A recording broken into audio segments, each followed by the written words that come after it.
C'est ça le but, c'est pas de niquer la gueule de l'adversaire, c'est d'aller faire la Ok, paix avec eux. qu'est-ce qui se passe dans le cas où, comme ça arrive toujours dans les sociétés humaines, où tu as soit un individu à l'intérieur du groupe qui dit bah moi en fait ce que je veux c'est avoir plus que les autres, soit un acteur qui partage pas tes valeurs à l'extérieur et qui dit bah moi ce que je veux c'est tes terres.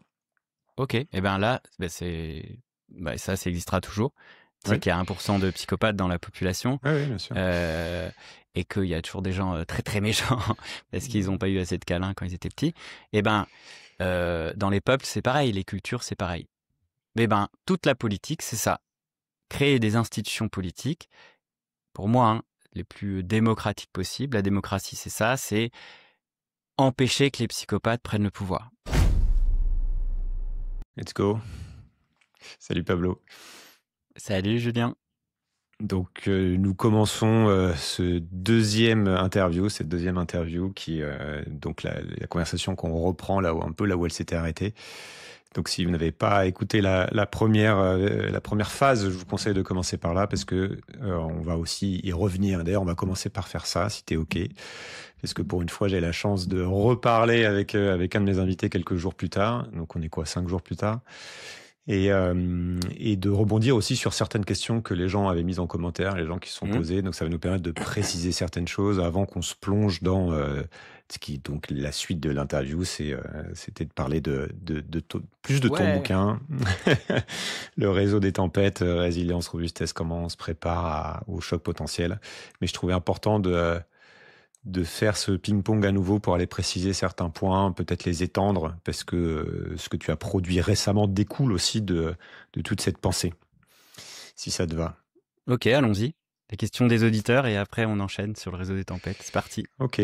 Alors on va parler d'abord de trois grandes choses, un peu la violence, la hiérarchie et les frontières du nous.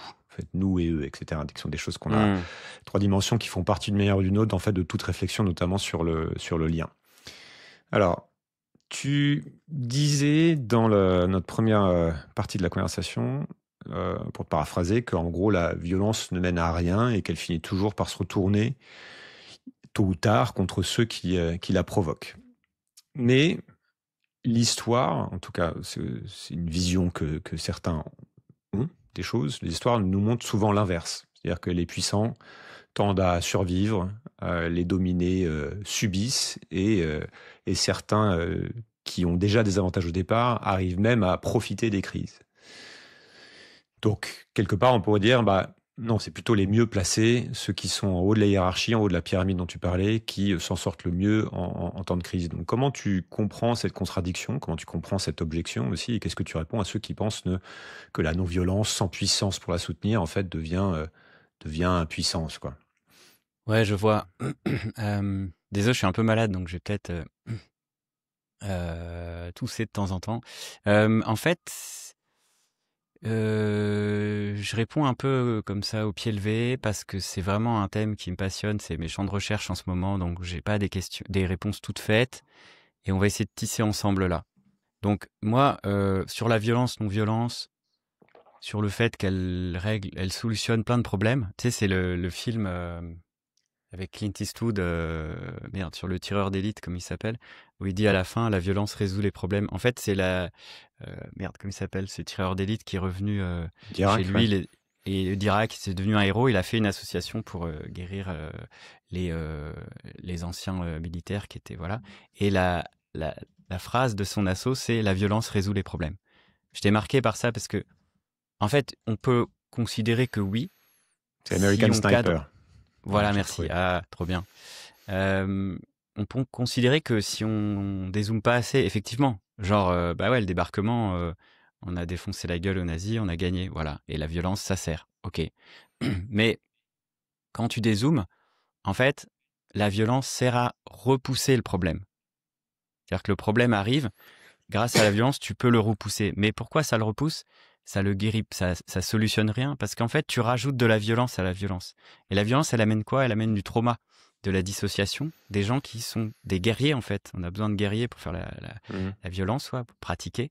Et c'est des gens dissociés. Donc, ils sont dissociés d'eux-mêmes, de leurs sentiments, des autres et de la terre. Et en fait, c'est des êtres humains en dissociation, c'est-à-dire dans l'errance. Ils sont plus attachés à une communauté. C'est les chamans en Colombie qui me disaient ça. Est-ce que je leur demandais pourquoi est-ce qu'il faut résister? Parce que les Indiens, il y a plein de cultures amérindiennes là-bas en Colombie et il y en a à qui on a pris leur terre et qui ne résistent pas. Jamais les Kogis. Ouais. J'en avais parlé déjà. Et ben, la résistance, en fait, te met dans une posture de violence. La violence, c'est pas ok. Ça perpétue le trauma. Tu vois, la guerre en Ukraine, ok, il y aura un vainqueur peut-être, mais personne gagne la guerre. Ça fait juste que perpétuer. Et en fait, les dominants écrivent l'histoire. Donc, il y a bien des gens qui gagnent les guerres, pour le coup, de manière matérielle, de manière. Ouais. C'est le cœur de la question, en fait. Après, on pourra revenir sur violence, non-violence comme stratégie, entre guillemets, mais sur le fait que quand il y a des tensions, quand il y a des crises, tu vas avoir les gens qui sont en situation de pouvoir, potentiellement en situation de violence aussi, qui ne sont peut-être pas les plus éveillés comme tu vas les décrire, ou peut-être peut-être que ce sont des gens qui sont en trauma, mais qui finalement s'en sortent le mieux. Eh ben oui et non. Moi, je crois, par exemple, les plus violents là, comment ils s'appellent les Huns là, tu vois, Attila, Napoléon, Alexandre le Grand, tous les affreux du monde en fait, qui ont fait des conquêtes et qui ont massacré des millions de gens, ils en sont où aujourd'hui? En vrai, tu vois? Et tu prends les Kogis, tu prends des cultures amérindiennes pacifiques, elles ont traversé le temps long. Les aborigènes, ils ont traversé 50 000 ans, tu vois? Alors que les civilisations violentes, elles s'effondrent assez vite. Plus tu crées des pyramides et de la violence, tu gagnes à court terme, tu perds à long terme. T'es sûr de ça? Parce que je me fais l'avocat du diable, hein, mais c'est une vraie question centrale pour ça, parce que ça va découler justement sur les stratégies. Donc je pense que c'est bien de recommencer par ça. Et on a déjà un petit peu parlé. Tu as tout un tas d'exemples qui viennent contredire ce que tu viens de dire. Tu as tout un tas d'exemples de structures violentes, de structures d'État qui se sont maintenues extrêmement longtemps dans le temps en imposant une coercition, en imposant de maintenir un certain empire, en imposant aux plus faibles en fait une forme de hiérarchie, parfois implémentée d'ailleurs dans des traditions verrouillées, tu vois, dans des cultures, dans des croyances. Là où tu vas avoir des peuples premiers, justement, qui se sont éteints, qui ont été massacrés, tués, oui, par les violents. Justement, mais donc, ça tend à dire... Mais c'est ce que je dis, c'est qu'il faut dézoomer. Il faut dézoomer. Quand tu as les Espagnols qui arrivent, la colonisation de l'Amérique, c'est tous les affreux d'Europe qui sont là, les plus violents de la société, ils défoncent tout. Ils sont complètement dissociés. Ils massacrent des gens, ils éclatent des bébés sur les rochers. Enfin, c'est vraiment horrible la colonisation de l'Amérique. Les gens là-bas pacifistes, ils sont là, mais qu'est-ce que vous faites? Vous êtes qui? C'est n'importe quoi. Et donc, à court terme, les plus violents gagnent toujours. Ouais. À long terme aussi, puisque aujourd'hui tout le monde parle espagnol. À long terme, non. En Amérique latine. Quand tu vois les sociétés hiérarchique. La durée de vie moyenne d'une civilisation, c'est 300 ans. Oui. Tu fais la moyenne de toutes les civilisations, c'est pas beaucoup. Plus tu amènes de la violence, plus tu t'écrases rapidement. Et en fait, les pacifistes qui ont compris comment vivre avec les principes du vivant, ils perdent quand il y a une ultra-violence qui arrive. Mais au fond, s'ils arrivent à se maintenir par d'autres techniques, dont on parlera après, mais peut-être, finalement, ils durent sur ce monde, tu vois. L'ultra-violence, elle est la performance, elle est là. C'est vraiment de l'investissement à court terme et pas à long terme. Alors, prenons l'exemple des Amérindiens sur le territoire qui est aujourd'hui les États-Unis, par exemple. Est-ce que tu dirais que ces peuples-là qui se sont fait massacrer, génocider, durent parce que peut-être, d'ailleurs, on reviendra sur le fait que c'était des peuples pacifistes ou non, mais parce qu'ils n'ont pas été capables d'exercer autant de violence que les colons, ça tend plutôt à dire quand même qu'ils sont réduits à peau de chagrin et qu'ils ont quasiment disparu et que leur culture s'est quasiment éteinte. Tu vois ce que je veux dire ? Et aujourd'hui, qu'est-ce qu'on redécouvre ? Qu'ils avaient raison. Et aujourd'hui, tu as tout un mouvement de notre société, donc les héritiers, les descendants des ultra-violents. On s'est amélioré, on a appris la démocratie, on a appris plein de choses que eux savaient déjà. l'autonomie, le fait l'horizontalité, la responsabilité, plein de valeurs que nous, on est là, oui, c'est les Lumières, pas du tout. En fait, les Lumières, comme dit David Graeber et dans son bouquin avec David Goengrow, là, les anthropologues anarchistes, au commencement c'est le titre du bouquin. En fait, les Amérindiens, ils savaient vivre beaucoup mieux que nous. Les colons, ils sont arrivés, là, les jésuites, tout ça, ils ont massacré tout. Ils détestaient la liberté. Ils détestaient la liberté, les colons. Et il le dit bien dans le livre, c'est-à-dire que les prisonniers blancs, ils restaient souvent chez les Amérindiens, c'était beaucoup mieux, la vie était beaucoup mieux. Et les prisonniers amérindiens, ils fuyaient, ils voulaient pas rester chez les colons. Et en fait, en 200 ans, il y a eu les Lumières, on a évolué, nous, tu vois, et on a repris leurs principes. Et finalement, c'est eux qui gagnent dans l'idée. Évidemment, c'est pas... comment dire, c'est toujours nous, on est les descendants des violents, nous les colons, les blancs, tu vois, les Européens, et on a gagné parce qu'on est là, mais gagner, c'est entre guillemets. Finalement, on se rend compte après des siècles d'erreurs qu'ils avaient raison, tu vois. Donc à long terme, on est obligé de revenir sur ces principes-là. Tu vois ce que je veux dire? La violence repousse les problèmes, et c'est une illusion, c'est le fait d'être zoomé. Le fait que tu considères que c'est une victoire. Tu vois ça sur le temps long. Voilà. Sauf qu'on peut dire que quand tu es concerné pour le coup par une problématique de survie en tant qu'individu, tu vois, sur un temps court, c'est là que ça va être un peu compliqué de se dire, bon, peut-être ils n'ont pas tout compris, mais je pose pas de violence parce que peut-être que dans 3 siècles, ils comprendront que c'était pas la bonne méthode. Il y a cette tension-là aussi. Ouais, t'es pas... Évidemment, là... Alors, si tu reviens sur le court terme... Comment on peut expliquer ça? On peut expliquer par Henri Laborie, l'éloge de la fuite. Tu vois, Henri Laborie, il dit, donc c'est un grand scientifique, biologiste qui a étudié le comportement, qui a découvert les anxiolytiques et tout. Il a failli frôler le prix Nobel. Bref, qu'est-ce qu'il découvre? Que chez les rats et les mammifères en général, en fait, quand tu as une attaque, quand tu as un système qui est violent et qui veut te détruire, qui te domine, tu as plusieurs manières de réagir.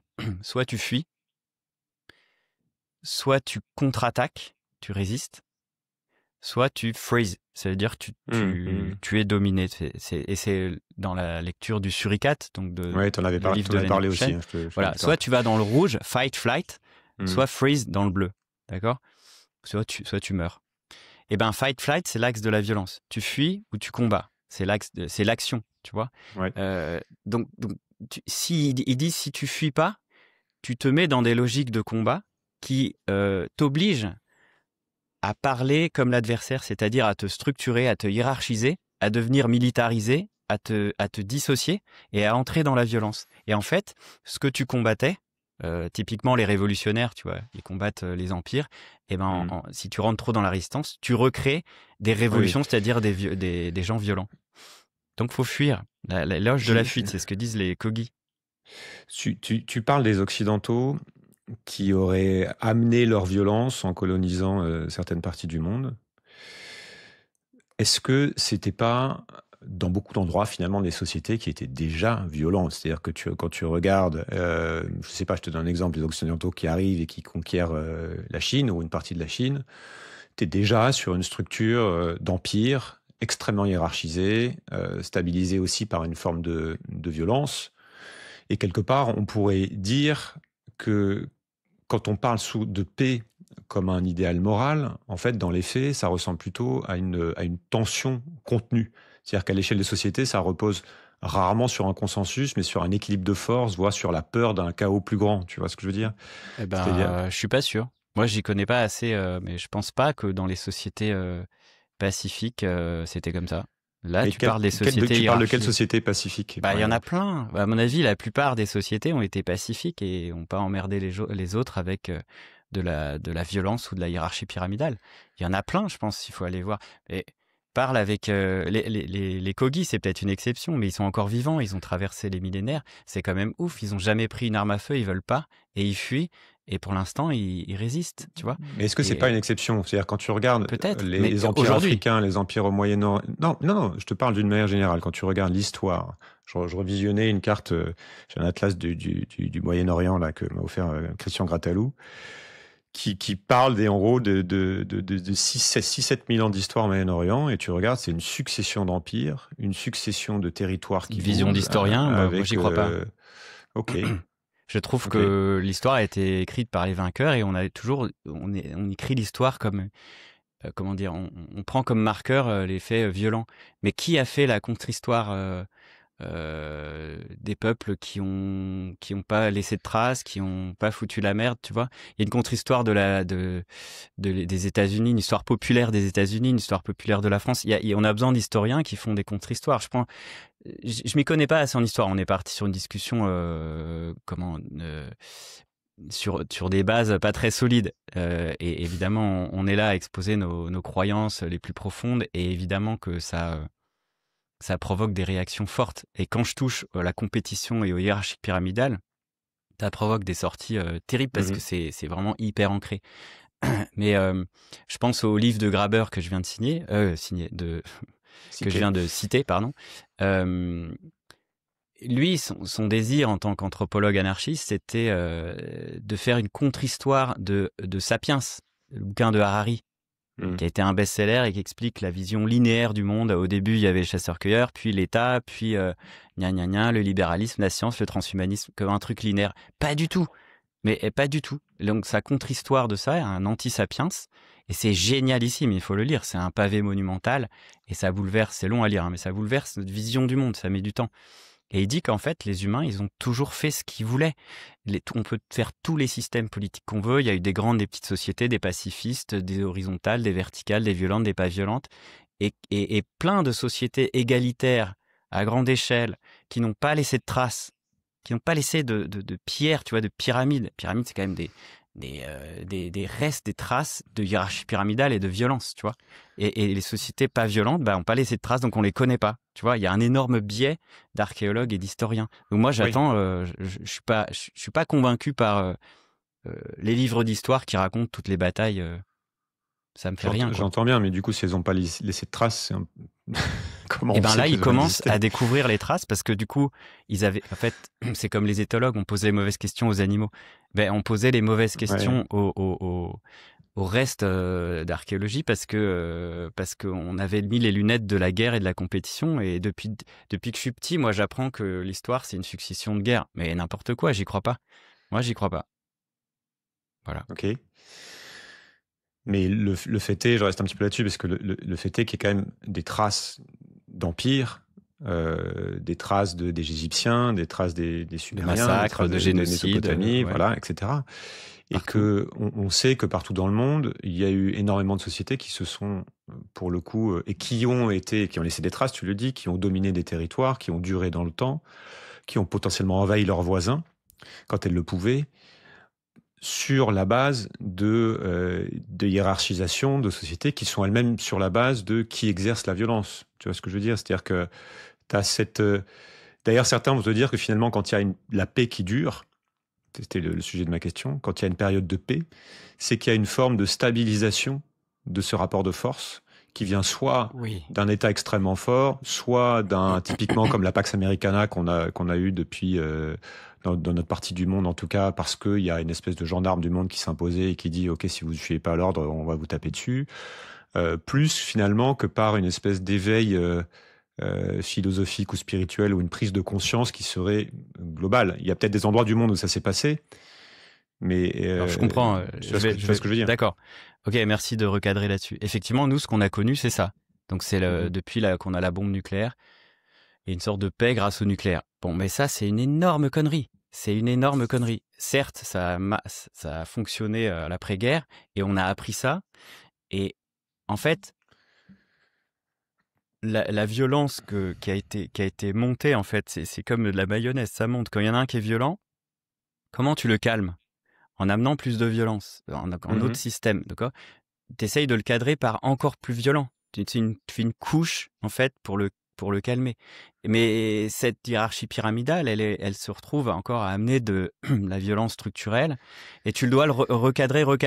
Finalement, on a plein de systèmes violents, les États, qui sont construits sur la violence, qui ont massacré des peuples, qui ont massacré des classes sociales, etc. Et qui maintenant sont tous très forts, très puissants, très violents, avec plein d'armes, et ils ont trouvé un équilibre. Nous, on est nés là-dedans, dans cette petite fenêtre. Et évidemment, c'est notre monde. On connaît que ça, que la violence. On n'a jamais vécu une période où personne n'a d'armes qui annihilent le monde. Et aujourd'hui, on est tellement violent, et notre paix, elle est fondée sur des armes qui risquent de niquer la planète, de faire éteindre l'espèce humaine. Mais t'imagines le niveau de violence.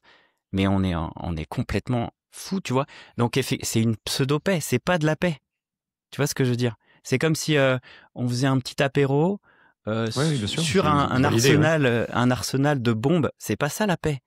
C'est qu'on démantèle toutes les bombes, tous les États, toutes les structures violentes pour revenir à quelque chose de vraiment pacifiste, tu vois. Donc là, évidemment, j'ai méga dézoomé, tout le monde va dire « Ouais, c'est pas possible, t'es utopiste ». Mais je vous dis concrètement, on a de la violence structurelle partout, horizontale et verticale. Et c'est pour ça qu'on va vers la fin du monde, enfin, en tout cas, de notre monde tel qu'on le connaît, parce que c'est comme un pétard qui est en train d'exploser. On est dans une réaction thermodynamique. Si on dézoome, dans 1000 ans, les historiens verront un pétard qui est... Et non, on vit cette réaction thermodynamique au ralenti. Je peux pas le dire autrement, tu vois. Donc, s'il faut rajouter de la violence, moi je suis d'accord, la personne elle va dire « Ouais, mais il faut être plus violent pour stabiliser le monde. » Ok, vas-y, fais-le. Tu vas rajouter un système ultra violent avec des armes de ouf, des satellites partout. Tu crois avoir une paix, mais en fait, tu as juste participé à la fin du monde. Tu as amené plus de violence au monde. Voilà. Donc c'est ça que je dis, c'est qu'à un moment, si tu dézoomes pas, tu vois pas l'entièreté du tableau et tu décris pas les mécanismes, peut-être on va y venir avec la hiérarchie, la frontière du nous, eh ben, tu participes à la violence du monde. Malgré toi, tu vois. Et c'est eux qui sont naïfs. C'est les gens qui disent il faut de la violence. Pour moi, la naïveté, elle est là. Elle n'est pas dans le côté irénique, pacifiste, tu vois. Oui, c'est là aussi, je pense qu'il y a une incompréhension, parce que ça dépend de quelle échelle du temps tu regardes, ça dépend effectivement quel groupe, est-ce que c'est, tu vas dire qu'il va y avoir une réaction de survie aussi face à une violence, c'est-à-dire que si on n'exerce pas une violence, on est mort. Et donc l'argument de dire oui, mais tu rajoutes de la violence dans le monde face à sa propre mort, il pèse pas lourd. Donc c'est aussi faut distinguer légitime violence, légitime défense et ouais. Ah, bah tu peux aller là-dessus. Alors c'est quoi une légitime violence?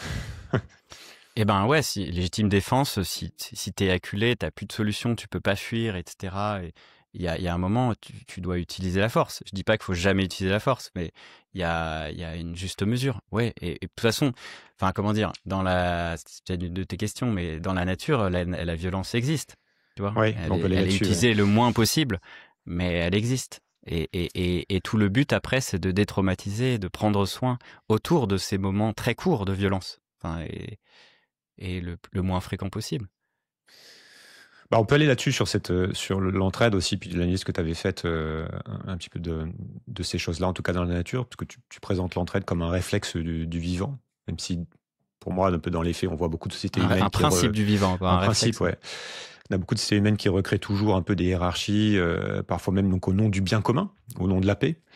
Donc il y a une espèce de paradoxe qui pourrait différencier peut-être les sociétés humaines du vivant, mais peut-être rappelle-moi comment toi tu comprends ce que tu comprends de comment ça fonctionne dans la nature, des principes d'entraide sur lesquels tu as écrit, et voilà, et on va essayer de regarder comment ça peut s'appliquer potentiellement aux sociétés humaines qui fonctionnent un peu différemment aussi de certaines autres bêtes. Ouais, ok. Grosse question, je rembobine. Moi, ce qui m'intéressait, c'était... je sais plus si je disais la dernière fois. J'ai l'impression de radoter parce qu'on a dit beaucoup de choses la dernière fois. Tu me dis si je radote. Hein. L'entraide, moi, j'ai considéré que c'était un sac qui incluait toutes les manières qu'ont les êtres vivants de s'associer. Donc, dans la nature, tu as plein d'altruisme. Donc, sacrifice pour les autres. Hein. Tu vois les insectes sociaux, fourmis, abeilles, guêpes. Il y en a plein partout. Il y a de la coopération. C'est des actes mutuellement bénéfiques entre les individus d'une même espèce et pas apparentés forcément génétiquement. Pas des proches, des familles et tout. Alors que l'altruisme est plus au sein de la famille. Encore que ça dépend des espèces. Et puis, tu as des mutualismes énormément, mais partout. C'est de associations mutuellement bénéfiques entre espèces différentes. Genre la pollinisation, tu vois, transport de gamètes versus nourriture. Mais t'en as plein. T'as des milliers. En fait, tous les êtres vivants, toutes les espèces, depuis 4 milliards d'années, sont impliqués dans des relations mutuellement bénéfiques. Donc moi, ce que j'ai appelé entraide, c'est toutes les forces d'association. C'est ce qui crée du lien mutuellement bénéfique et qui crée des groupes, de la socialité. Et quand tu as des bactéries qui s'associent il y a 2-3 milliards d'années pour former un organisme plus complexe, c'est l'invention de la respiration, l'invention de la photosynthèse, l'invention des multicellulaires, l'invention des organismes. Puis, ils s'associent, c'est l'invention des sociétés, des métasociétés, des super-organismes. Et donc, c'est un principe du vivant, le principe d'association. Voilà. Le principe de dissociation, c'est quoi? C'est l'entraide, c'est la compétition et l'agression. Donc, c'est une sorte de yin-yang, d'accord? La question, c'est, et ça existe depuis 4 milliards d'années, la question, c'est comment on articule ça. Personne ne dit que l'entraide n'existe pas, personne ne dit que la compétition n'existe pas. Voilà. Ça existe depuis la nuit des temps, chez les humains et les non-humains, dans tous les êtres vivants. Et comment ça s'articule? Eh bien, il y a des grands principes. Par exemple, ça fait un wow effect parce que dans notre mythologie libérale, on a l'impression que, par exemple, Attends, je reprends. Il y a, c'est intéressant d'aller sur Darwin, parce que Darwin, il n'a jamais dit la loi du plus fort. Il a dit il y a une évolution des espèces, il y a un changement, et il s'adapte en fonction du milieu. C'est la survie des plus aptes, ceux qui s'adaptent. C'est pas forcément les plus forts. Et puis là, tu as un prince russe qui s'appelle Kropotkin, qui est devenu un grand anarchiste, qui dit non, mais il avait fait plein d'expéditions en Sibérie, c'est devenu un grand scientifique et tout, et il a observé pendant des années, ceux qui survivent, c'est ceux qui s'entraident le plus. Sauf qu'il a étudié ça en milieu hostile, en Sibérie, dans un milieu froid. Et Darwin avait étudié ça dans un milieu plutôt d'abondance. Tu vois, il y avait les pinsons, les oiseaux aux Galapagos, milieu tropical et tout. Il y a de l'abondance, donc il y a plus de compétition, malgré qu'il y a aussi de la coopération. Et Darwin avait déjà vu ce truc de yin-yang. Il ne dit pas comme ça, mais c'est une image. Et donc Kropotkin, il arrive, il dit non, il y a un grand principe, c'est ceux qui s'entraident le plus, qui survivent. Mais c'est massif. Toutes les espèces, tous les êtres humains, toutes les sociétés humaines sont basées là-dessus. Ok. Et en fait, Darwin a été mal interprété, enfin disons interprété de manière loi du plus fort, compétition, par l'Angleterre victorienne qui cherchait des bases solides au capitalisme, qui naissait, qui n'était pas solide du tout. C'était nul le capitalisme comme théorie au début. Et puis ils ont voulu se justifier en utilisant Darwin. Et Darwin n'avait pas dit ça. Et donc, Kropotkin, il dit non, mais c'est l'inverse. Donc, premier principe, ceux qui survivent sont ceux qui s'entraident le plus. Et ce que découvre Kropotkin, qui est génial, c'est que l'entraide émerge en milieu hostile. Et au contraire, en milieu d'abondance émerge la compétition. Ça colle avec ce qu'il y a dans la nature. Et nous, on est là en tant que libéraux au niveau sens philosophique, ça colle pas. Parce que nous, on a l'impression qu'en milieu hostile, on va tous se foutre sur la gueule. Et qu'au contraire, on nous a dit dans les facs d'économie que quand il y a l'abondance, on redistribue. Et c'est la fête et on peut prendre soin.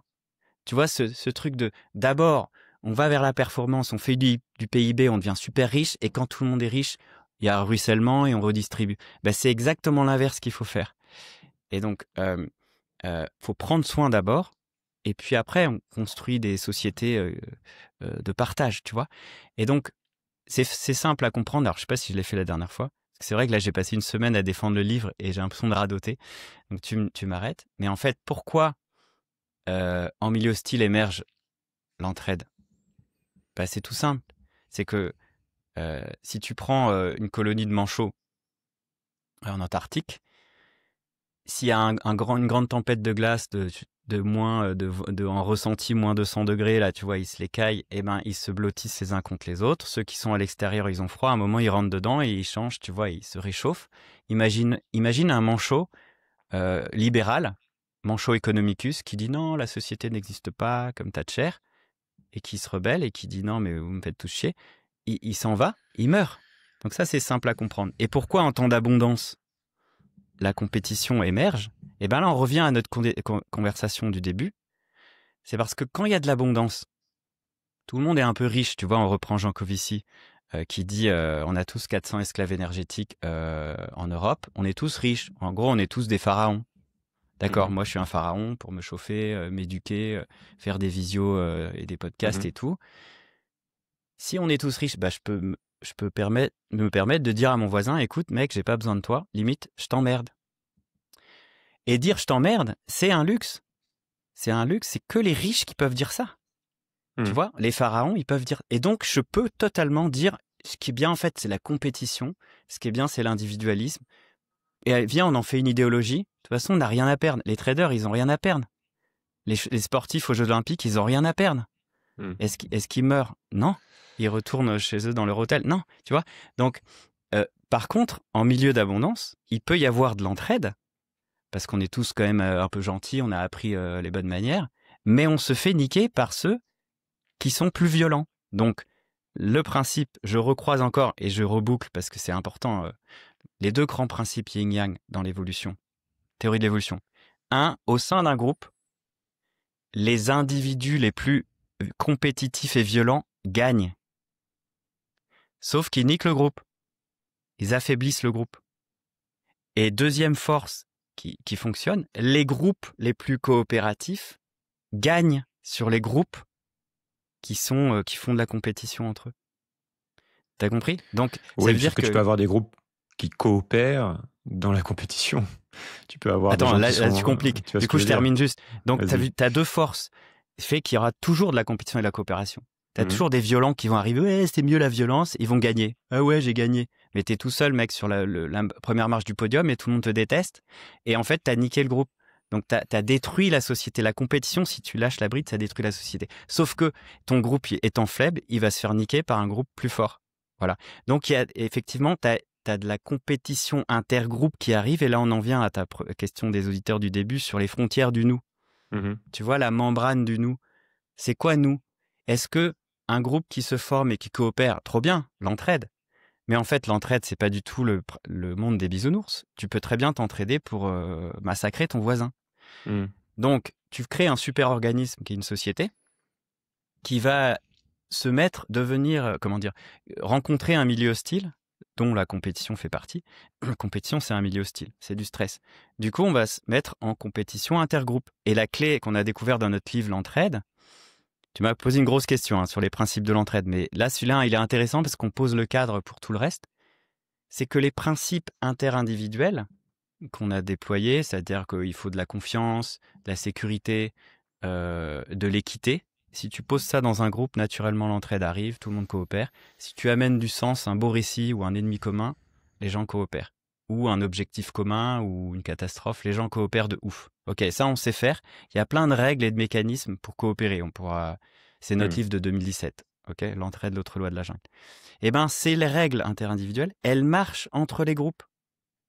C'est-à-dire que tu peux créer entre les États ou entre les groupes violents des règles et des mécanismes qui font que les gens passent de compétition à coopération et se calment. Et parmi ces règles, il y a l'équité. Au niveau international, je te pose la question, équité. Tu vois de l'équité, toi? T'as des grands pays, t'as des petits pays, t'en as 5 qui ont le droit de veto à l'ONU. C'est pas du tout équitable. Donc t'as pas envie de coopérer dans cette ambiance de merde, tu vois? C'est complètement inéquitable.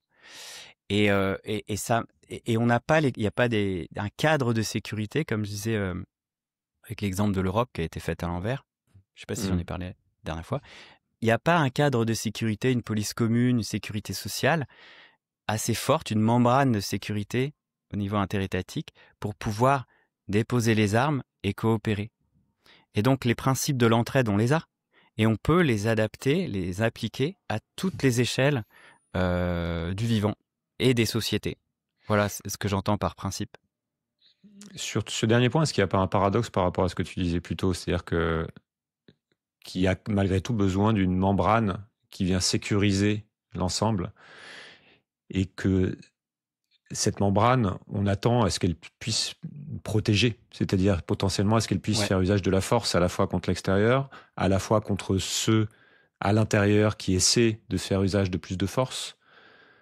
Tu vois ce que je veux dire? Pas forcément. Le but, c'est pas de développer la force. Tu peux avoir besoin de force si on t'attaque, mais le but, c'est de désamorcer la force, de plus avoir besoin d'attaquer ni de te défendre, donc que les autres n'attaquent pas. Donc tu vas faire la paix avec ceux qui t'attaquent.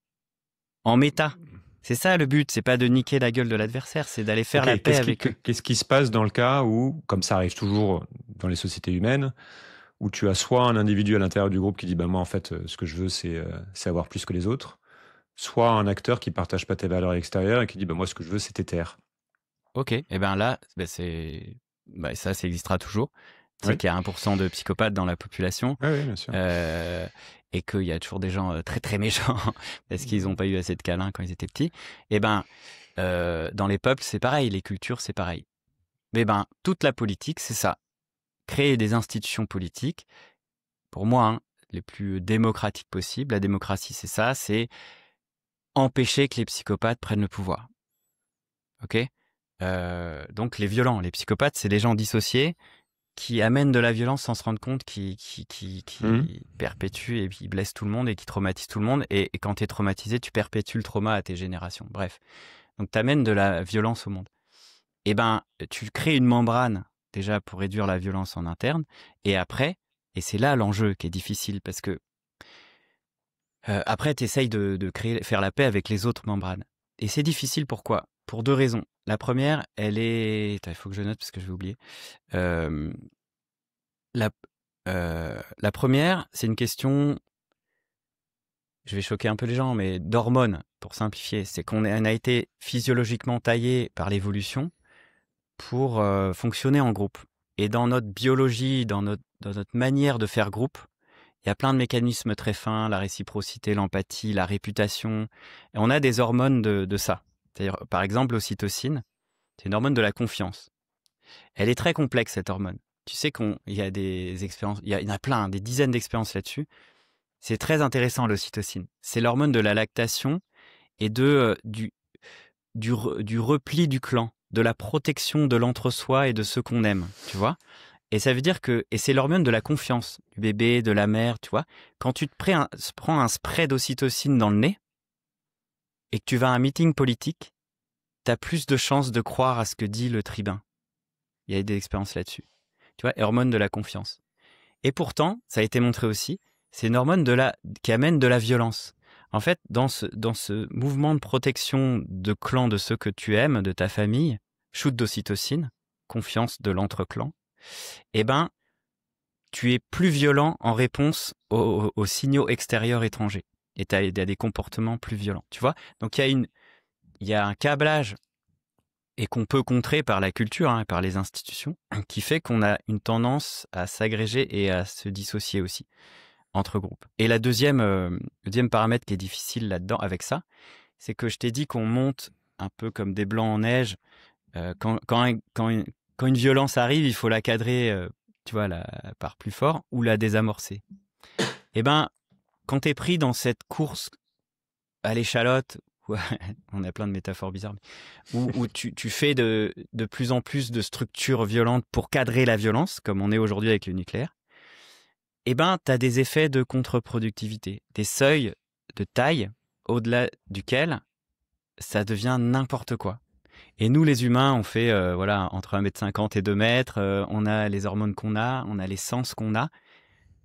Eh ben, nos sociétés, au-delà d'un certain seuil de taille, deviennent contre-productives. On ne peut plus les gérer parce qu'on a besoin d'outils technologiques qui prolongent le lien social et l'organisation démocratie de masse. C'est basé sur le pétrole, l'électricité, tout ça. Sans ça, on ne peut pas les gérer. Donc, et ça désagrège la qualité du lien social qu'on peut avoir, qui est très bon entre tribus. Tu vois, des petits clans de 10-12 avec des tribus de 150, c'est l'idéal pour notre physiologie. Ça marche assez bien. Mais nous, sur des grandes sociétés de millions d'individus, ça marche pas bien. Et du coup, on est plus vulnérable aux effets de la technologie. Genre, les réseaux sociaux sont en train de niquer notre démocratie par les algorithmes. En plus, c'est possédé par des affreux.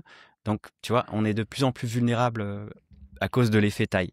Bon, 2 facteurs qui font que c'est quand même compliqué de grandir à cause du moteur de la violence, tu vois.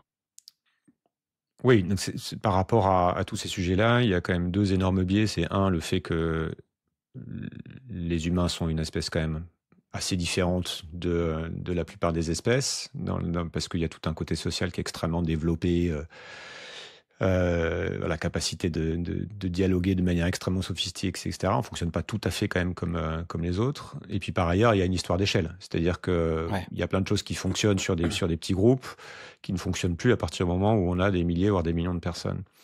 Donc, est-ce qu'on peut imaginer une entraide organisée, donc avec du pouvoir, pour maintenir Non, cette organiser, membrane? ça veut pas dire du pouvoir. C'est là le piège. Mais vas-y, je te laisse finir la question. Alors, avec quelque chose qui permette de maintenir cette membrane sans que ce quelque chose dégénère, puisque toute organisation produit des règles, une culture, des hiérarchies, des gardiens, voire. Alors, c'est plus ou moins... il y a plein de manières de faire ça, hein, soit par la force, soit par les traditions, soit par des castes. Les sociétés humaines ont inventé plein de trucs. Donc, comment on évite que la structure, donc nécessaire à la survie du groupe, on va dire, n'écrase l'esprit même de l'entraide? Tu vois, comment on garde vivant ce qui, par nature, tend à se rigidifier, notamment à mesure que le groupe grandit? Bah, c'est une trop grosse question pour moi.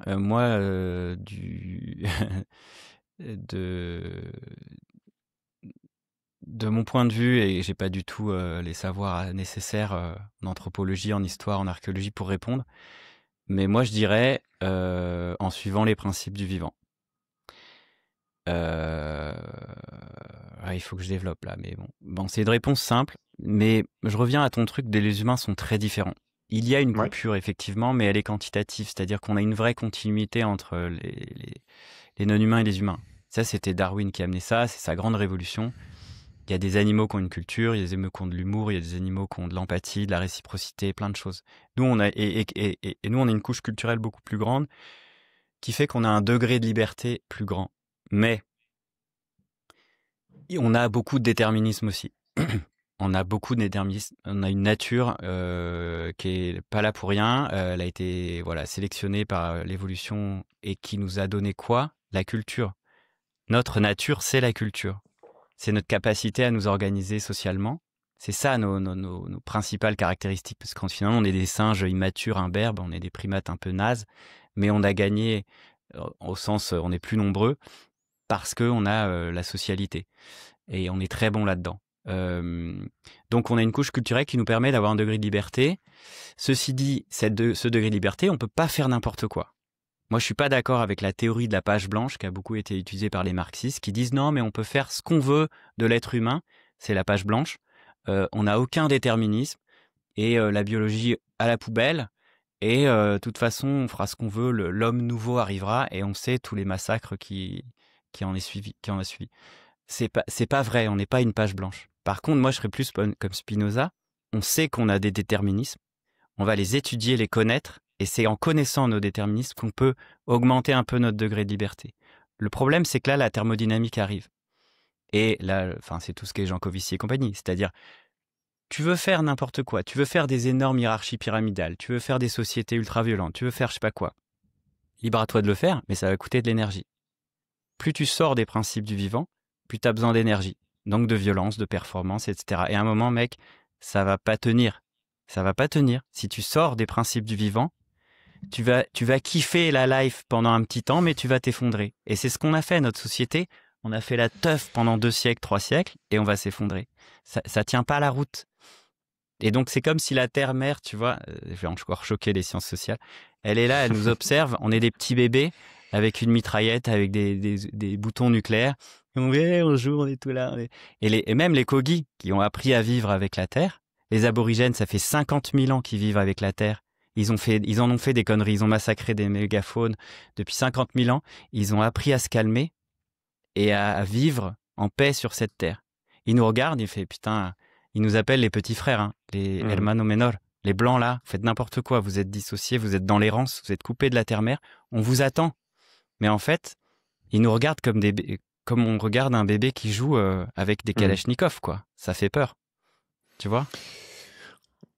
Ouais, non, je vois bien, effectivement, c'est tout l'exercice aussi que j'essaie de faire dans Sismic, c'est regarder le temps long, et c'est toute la difficulté qu'on a. La plupart des questions, en fait, arrivent sur cette contradiction, sur ce nœud gordien qu'on a du mal à défaire, évidemment, par définition, qui est l'arbitré entre le moyen terme, le court terme et le temps long. À chaque fois, on est pris justement là-dedans, on voit bien. sur, par rapport à cette notion de entraide avec qui? Tu as déjà un petit peu abordé ça, mais je pense que c'est un point important, puisque tu insistes sur le lien, la reliance, la communauté. Mais toute communauté se définit aussi par qui elle exclut. Et souvent, les discours sur l'entraide servent aussi d'ailleurs à désigner un ennemi. Et on le voit de plus en plus, ça peut être soit, tu prends le Trumpisme, ça va, en ce moment, c'est vraiment les démocrates, le camp d'en face, d'autres vont parler des fascistes, d'autres vont parler des puissants, des riches, des affreux, tu vois, comme tu peux aussi prononcer. Comment est-ce qu'on trace cette frontière? Et est-ce que l'entraide telle que tu la conçois peut être universelle, ou est-ce qu'il faut accepter qu'elle soit toujours située, limitée, partielle, et donc exclure? Ouais, ça c'est un projet de recherche que j'aimerais bien écrire là-dessus, sur le eux et nous. Donc sur l'identité, ce que j'appelais tout à l'heure la membrane. Tu vois, quand tu crées un groupe, tu crées une membrane, c'est la métaphore de la cellule, et tu définis effectivement un intérieur, un extérieur. Et donc, il n'y a pas de vie sans membrane. La membrane cellulaire, c'est que si elle est totalement étanche, il n'y a rien qui passe, tu meurs. Et s'il n'y a pas de membrane, tu meurs. Il n'y a pas de vie. En fait, tu n'es pas. Donc, la membrane, c'est c'est la définition de la porosité. C'est les membres à l'intérieur du groupe qui vont définir ce qui rentre et ce qui sort. C'est ça la beauté, en fait, de la vie et de la politique, en fait, de définir tes membranes. Et on est pris dans un entrelacement de membranes qui ont souvent des étiquettes morales, tu vois. Donc, par exemple, moi, je fais partie, je sais pas, un quartier, la famille, le quartier, le village, la France, l'Europe, les humains, et après, la vie, le vivant. Même les humains, tu vois, quand on dit, moi, j'ai des valeurs humanistes. L'humain est une frontière, ça veut dire que tu exclus les non-humains, tu vois. Donc même là, il y a et dans cette poupée russe, cet entrelacement de membranes. L'idée, c'est que l'une d'elles ne développe pas une pathologie de la membrane. Quand tu te fermes trop, genre les nationalismes, c'est une fermeture de la membrane nationale parce qu'il y a trop de danger. Quand on ressent le danger, on a envie d'aller vers le groupe, ça nous fait du bien, et on a envie de fermer. Et en plus, si tu as un ennemi commun, ça soude les gens. Ça a été utilisé depuis la nuit des temps. On n'est pas obligé d'utiliser l'ennemi commun pour souder. C'est pas obligé. Tu peux avoir soit un milieu hostile, donc si tout à coup il y a une sécheresse, ou le changement climatique, qui est une énorme opportunité de coopérer au niveau international, ou un objectif commun avec échéance, ça c'est du stress. En fait, les trois forces que je viens de citer, le grand méchant loup, le milieu hostile et un projet commun avec échéance, c'est quoi? C'est du stress. En fait, le stress extérieur permet au groupe de se souder. Et c'est quoi le stress? C'est un shoot de sens. Tout à coup, tout le monde voit ce stress, ce danger et se met au diapason. Et du coup, tout le monde coopère. Tu vois, c'est comme une petite boussole, tout le monde se met dans la même direction. Ça marche trop bien. Donc, on peut jouer là-dessus, sur nos différentes membranes. Là, Trump, il dit, il referme les États-Unis, tu vois, il exclut les autres, il amène de l'ultra-violence horizontale, donc compétition, et verticale, avec un mépris pour les autres peuples, pour les pauvres, pour les dominés. Enfin, c'est vraiment atroce. Donc lui, il participe de l'augmentation de la violence. La question, c'est comment on va l'arrêter, tu vois, de la même manière comment on avait arrêté Hitler, comment on arrête les ultra-violents. Eh ben, à un moment, on n'a pas le choix. Soit on fuit, soit on meurt, soit on se défend. Et ça va amener de la violence. Parfois, on n'a pas le choix. Voilà, si on veut survivre, il faut arriver à se défendre. Mais le problème, c'est que si on choisit cette voie, on prend le risque de rester sur cette voie de la violence et du coup d'avoir des héritiers violents, etc. Et d'être dissocié et de continuer le trauma. Donc on va devenir traumatisé. Donc, soit on meurt, soit on est traumatisé. La vie, hein. Ça, non, mais on est dans la merde. Là, on a des niveaux d'ultra-violence, c'est hallucinant. Hein. Enfin, ouais, bref. Donc, mais t'es dur aussi avec ce que tu appelles les trous du cul là, dans le premier épisode, ou les violents ou les dominants, qui est un mot un peu fourre-tout, mais et comment tu gères ça justement? Comment tu gères ce discours-là, le fait de pointer eux par rapport à nous, eux qui n'ont rien compris, eux qui accaparent les ressources, je pense qu'ils ont compris plein de choses, mais ouais. Non, je veux dire dans tout ce que t'expliques, c'est-à-dire qu'évidemment, tu veux dire, ils gagnent, ils ont compris comment fonctionnait le jeu, c'est les gagnants du jeu actuel tel qu'il est joué à court terme. Mais le fait est que tu poses un diagnostic qui, et on en a parlé un petit peu, qui va être quasi révolutionnaire en disant, bon, bah, c'est de ces gens-là dont il faut se débarrasser pour que ça aille mieux. C'est quoi? Parce que tu te dis justement, il va falloir, contre cette violence que ces personnes-là exercent, consciemment ou inconsciemment, Il faut les désarmer. Il désarmer, faut les ouais, désarmer désarmer. sans armes, donc. Ouais, il faut les désarmer le plus possible sans armes. Peut-être qu'il y en aura besoin. Mais si on utilise des armes, il faut les jeter vite. Et le problème, c'est que les gens qui utilisent des armes, ils kiffent les armes et après, ils Ouais, font chier tout le monde avec les armes. Les révolutionnaires qui coupent les têtes, eh ben, ils voilà. font chier tout le monde. Donc, ouais, c'est vraiment une culture de la paix, de la non-violence. On peut être acteur, enfin, comment dire, la non-violence, la désobéissance civile non-violente, c'est pas des gentils, hein. Ça peut être très dur.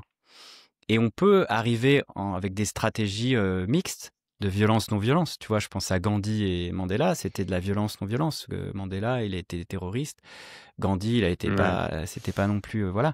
Mais il faut avoir une méta-stratégie et il faut pas dire non totalement à la violence et totalement dans des postures, enfin, ouais. Je pense qu'il faut avancer de manière stratégique. Mais avancer vers où? Avec quelle étiquette? Et avec qui? C'est qui le nous? Tu vois, il y a des grandes questions, hein, j'ai pas Hmm. la réponse, mais on est en train de se. Bah, je voudrais qu'on aille un peu sur désolé, je te coupe, parce que je voudrais qu'on aille là-dessus, sur le pratique. C'est-à-dire, à partir de ce qui existe aujourd'hui, qu'est-ce qu'on fait? Tu vois, là on a parlé aussi des grands principes, de l'analyse que tu fais du vivant. C'est hyper intéressant d'avoir ta grille de lecture. Moi, le premier, je me dis, OK, il y a plein de trucs intéressants qu'on a dépliés, mais qu'est-ce qu'on fait par rapport à ce qui structure ce qu'on va appeler le système aujourd'hui et qui est bien en place, etc. Et notamment, je sais pas si c'est une question que tu as étudiée, moi, qui m'intéresse de plus en plus, c'est là, par exemple, la question monétaire. Puisqu'on a certains économistes aujourd'hui, donc tu avais Bernard Maris, tu vois, David Graeber que tu as cité, ou Jorion, ou voilà, il y en a plein d'autres, qui vont nous dire que la rivalité, en fait, c'est pas juste une question de culture ou d'idéologie, la compétition, mais que c'est aussi inscrit dans la mécanique monétaire elle-même, puisque la monnaie crée de la dette, ça crée les intérêts. Donc, David Graeber qui a beaucoup travaillé sur le sujet, tu vois, ça oblige chacun à produire plus pour Ouais. rembourser. Ça favorise ceux qui ont déjà du capital monétaire, etc., etc. Et donc c'est un système qui structure les rivalités, qui les pérennise, qui crée la peur du manque, qui crée la compétition généralisée. Mm. Comment est-ce que tu regardes cette logique-là comme étant extrêmement structurante et qu'est-ce que tu en fais en fait dans ce diagnostic? Ça veut dire plus de monnaie? Ça veut dire remplacer par quoi? Ça veut dire comment? Tu vois, C'est abyssal, j'en sais rien. Je n'ai pas du tout assez étudié la question de la monnaie pour répondre. Moi, intuitivement, je dirais qu'il faut démanteler tout ce qui est hiérarchique pyramidal, il faut démanteler. Mais alors, comment on fait pour la monnaie? Parce que la monnaie, c'est une mesure de la confiance d'une société. Enfin, c'est un outil pour structurer la confiance. Alors moi, sur la monnaie, je connais juste Bernard Liétard, qui est un Belge, hein, il est mort il y a pas longtemps, qui a étudié les différents types de monnaies et les archétypes des monnaies. Et il a fait un travail absolument remarquable. Je pense on n'est vraiment pas encore prêt. Il était en avance sur son temps. Et il a fait un des derniers rapports au Club de Rome sur la finance et la monnaie, justement. Et lui, il disait qu'on est dans des monnaies yang, il les appelait yang, mais alors, je me demande pas pourquoi, mais qui structurellement, l'organisation de cette monnaie crée de la compétition du hiérarchie pyramidale, alors qu'on peut faire des monnaies yin qui maintiennent des sociétés horizontales de prendre soin. Donc, il n'y a pas juste un type de monnaie, tu vois. Et la structure même de notre système monétaire, donc de confiance, structure vraiment fort après les hiérarchies et les sociétés. Donc, je pourrais dire, il suffit de changer la monnaie, mais évidemment, les dominants ne seront pas d'accord. Et puis, on ne sait pas faire. Donc, on a toute une culture à réapprendre. Donc, allez voir Bernard Liétard, Lietar, je crois. Il a écrit des magnifiques livres et je me rappelle plus de son bouquin majeur, mais vous allez trouver, c'est sûr. Moi, je n'ai pas le temps de m'intéresser à ce sujet-là. Je suis sur d'autres trucs, mais hyper intéressant parce que. Oui, c'est comme sur la tech. Je vais pas t'emmener sur la tech aussi, les structures. Je sais pas si t'as plus regardé ça, mais comment notre rapport au monde aujourd'hui est complètement structuré par les outils technologiques et que, effectivement, si on ne pense pas ces outils-là, si on les connaît pas, si on les maîtrise pas, compliqué aussi d'imaginer un changement sociétal, oui. C'est même pas si on les maîtrise pas, parce que je crois que quand on invente, on maîtrise pas tout. C'est un peu le propre de l'invention. Mais pour moi, c'est intéressant là, parce que la grille de lecture qui permet de juger si une invention technique est bonne ou mauvaise, parce qu'on m'a souvent dit, ouais, mais t'es contre la technologie. Mais pas du tout. En fait, mais non. Pourquoi elle serait bonne et pourquoi mauvaise? Eh ben, pour moi, une technique est bonne si elle améliore le lien social. D'accord? Et une technique est mauvaise si elle détériore le lien social. Eh ben, prenons par exemple le nucléaire, au hasard. Le nucléaire, c'est une source d'énergie, ok, elle est peut-être moins carbonée, super argument, d'accord. Mais en fait, ça a besoin de quoi? D'un État fort, militarisé, stable, de stratification sociale et de colonisation pour aller chercher l'uranium, au moins de liens commerciaux avec des autres États militarisés. Combien il y a d'États qui peuvent faire ça aujourd'hui et combien de temps ça va durer? Tu vois, c'est hyper instable en fait.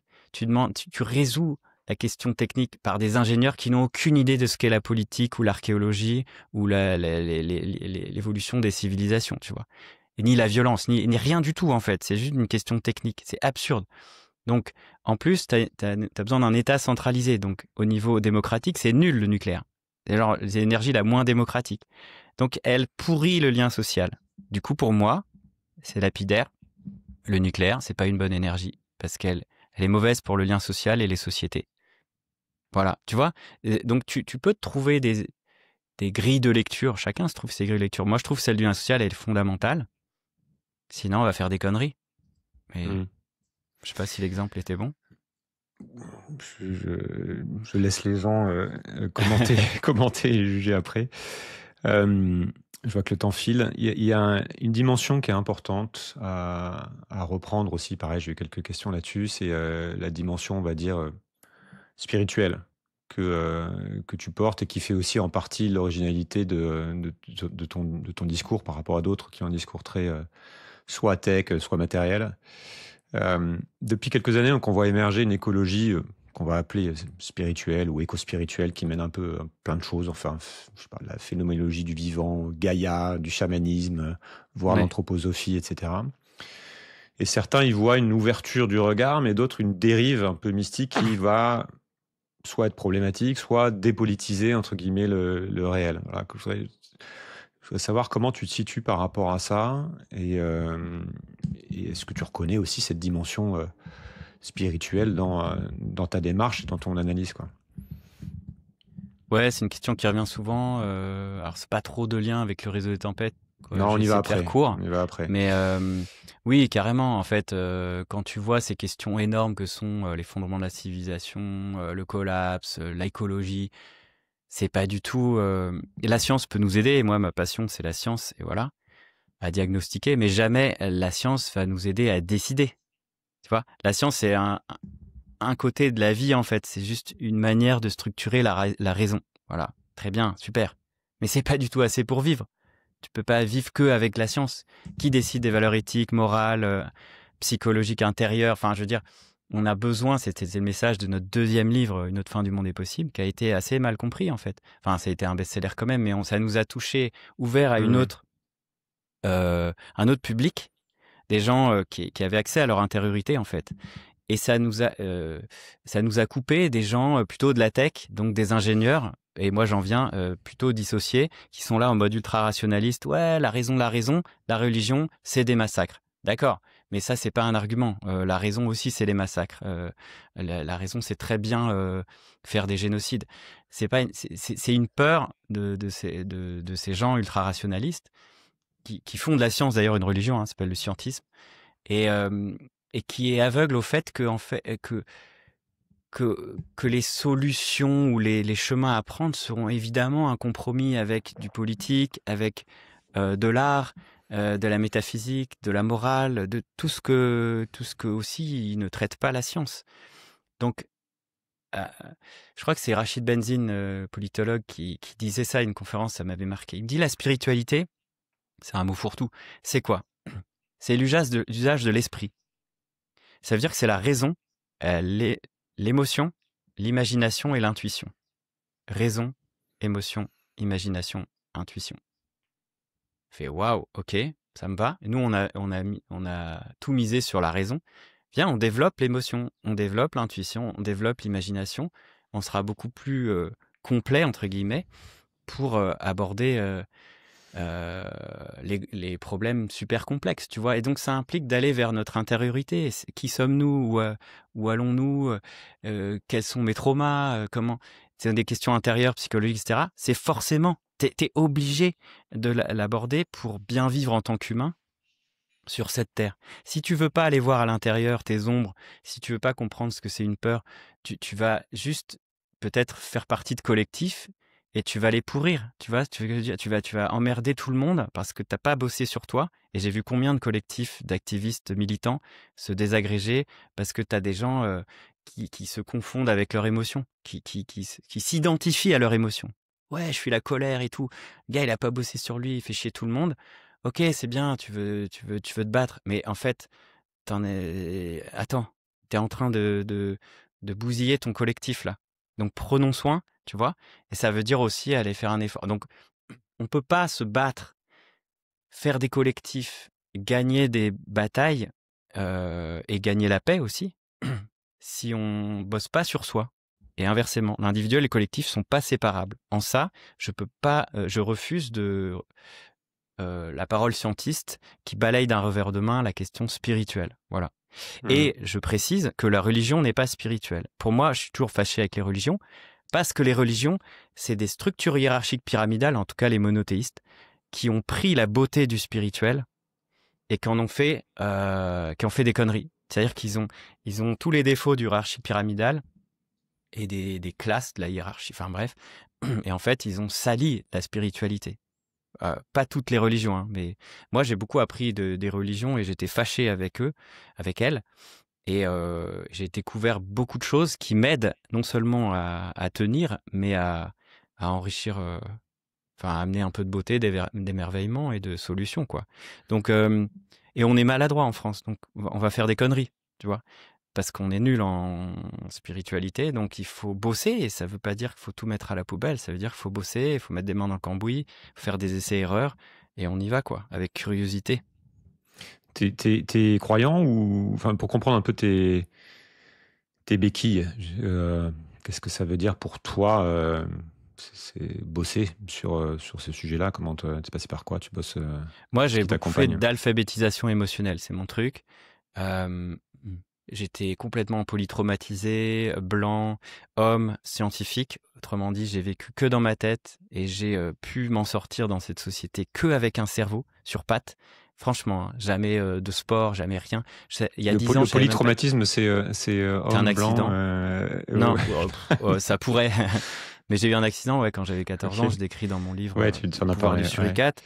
Et je savais pas. Moi, je savais pas quand j'étais fatigué. Je savais pas ce que je ressentais. Est-ce que c'est de la colère, de la tristesse? Aucune idée. Aucune alphabétisation émotionnelle. C'est un terme que j'ai retrouvé chez Günther Anders, le philosophe des catastrophes, qui dit on est absolument nul en peur. Et le problème, c'est qu'on n'a pas assez peur dans notre société face aux désastres qui arrivent. J'adore ce qu'il dit ça. C'est pour ça que j'ai écrit le livre du suricate. C'est une pierre de plus pour l'alphabétisation émotionnelle. On est tellement nuls, coupés de nos corps, qu'on ressent rien, tu vois. C'est le bébé avec sa mitraillette, c'est ça en fait. On fait n'importe quoi parce qu'on n'a aucune intuition, aucune imagination et aucune émotion. En tout Donc, cas, ceux qui ont le pouvoir. Ouais. Mais grave. Et on en a besoin. Et du coup, ça amène quoi? L'empathie, le prendre soin.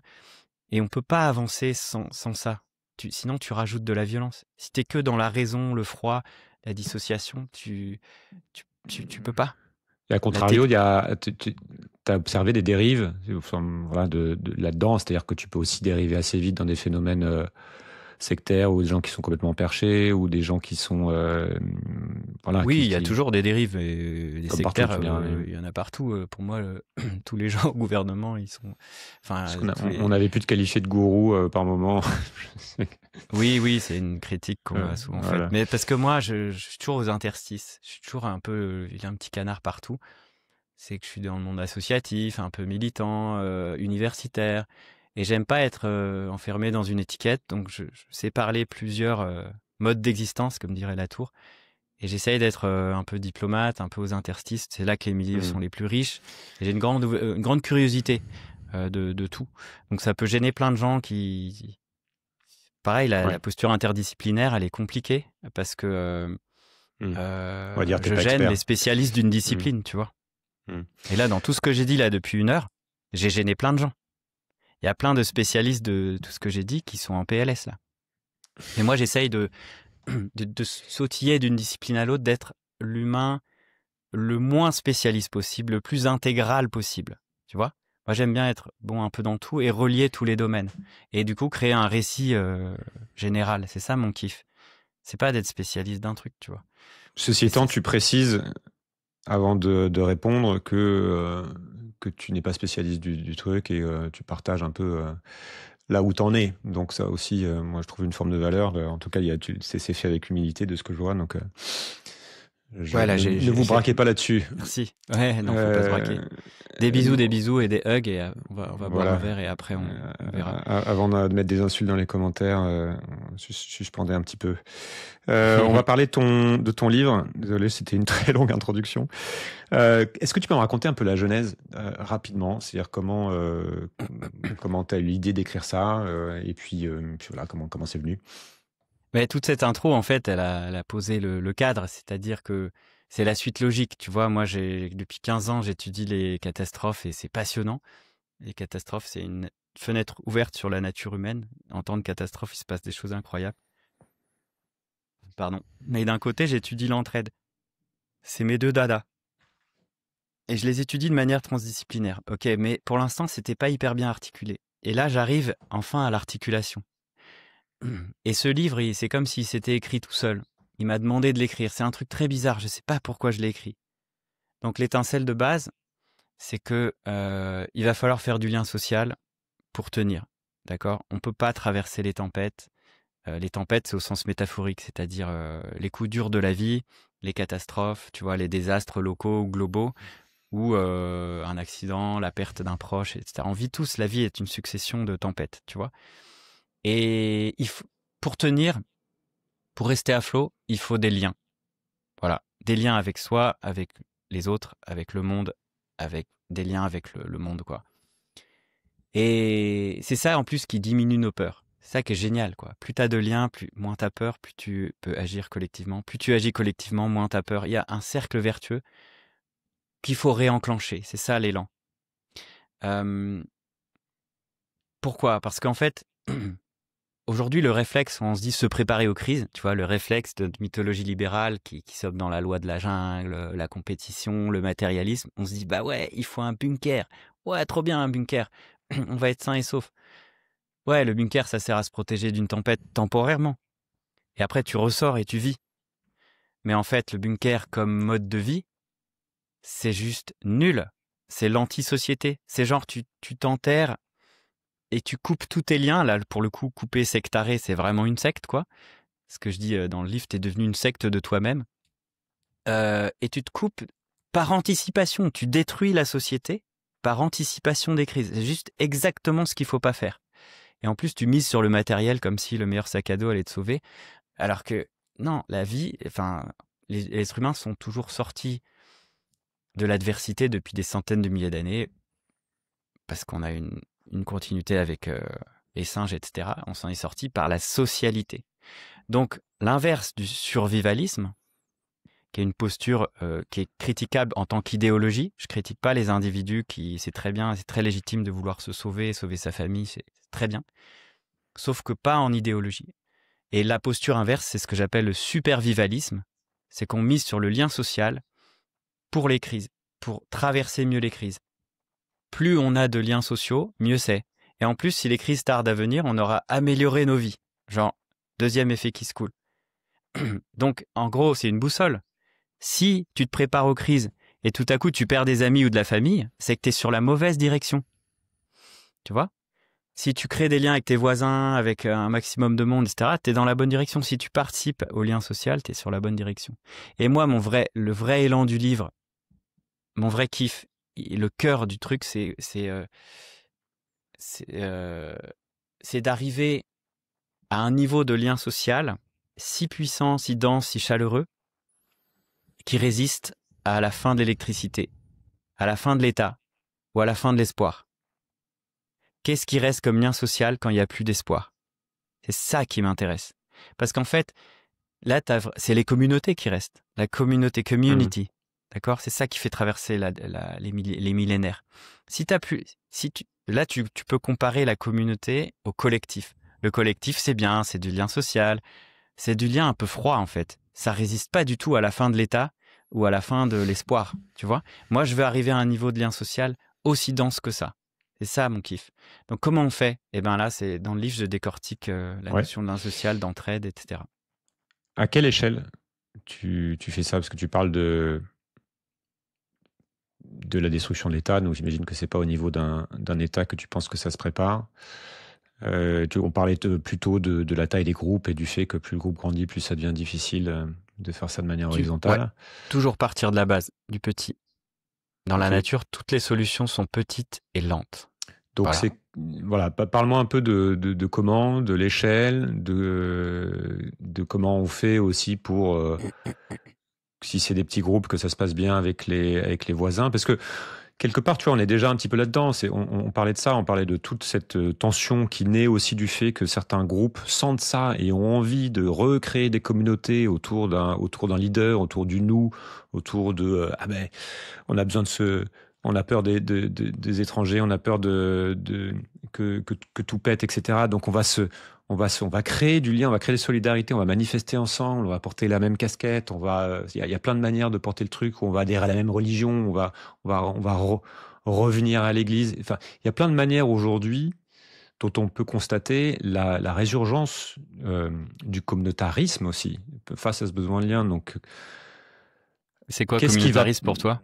Communautarisme tel qu'il est défini, on va dire médiatiquement communément, c'est-à-dire de manière un peu négative aujourd'hui, c'est le repli sur une communauté qui va en exclure une autre. Mais comme tu le dis, il y a à la fois c'est un besoin très humain. On a besoin de liens, on a besoin de liens avec des gens qui habitent près de chez nous, potentiellement avec des gens qui ont les mêmes croyances, on fait ça naturellement. Et puis ce besoin se précise à mesure qu'on sent que il faut serrer les coudes entre guillemets. Donc à quelle échelle ça se fait? Comment ça se fait de manière pratique sans... et en quoi c'est différent de cette proposition actuelle qu'on constate un peu partout? Ok.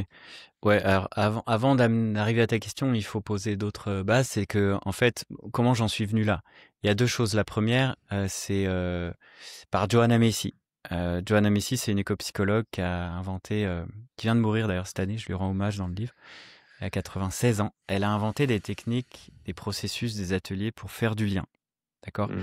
Et elle disait, ça s'appelle le travail qui relie, elle disait, quand on lui demandait pourquoi elle faisait ça, pourquoi elle se démenait encore à 80, 90 ans, elle disait parce que les tempêtes arrivent et faut éviter qu'on se tape dessus. C'est pour pas qu'on se tape dessus. Tu vois, c'est ça mon élan. Et c'est elle qui a inventé l'expression le réseau des tempêtes. Et on a remarqué qu'après ces ateliers, moi j'en ai animé, etc. On était tellement soudés entre participants avec des niveaux de densité de lien social si forts qui s'étaient créés en 2-3 jours, tu vois, 4 jours. C'est un truc de fou.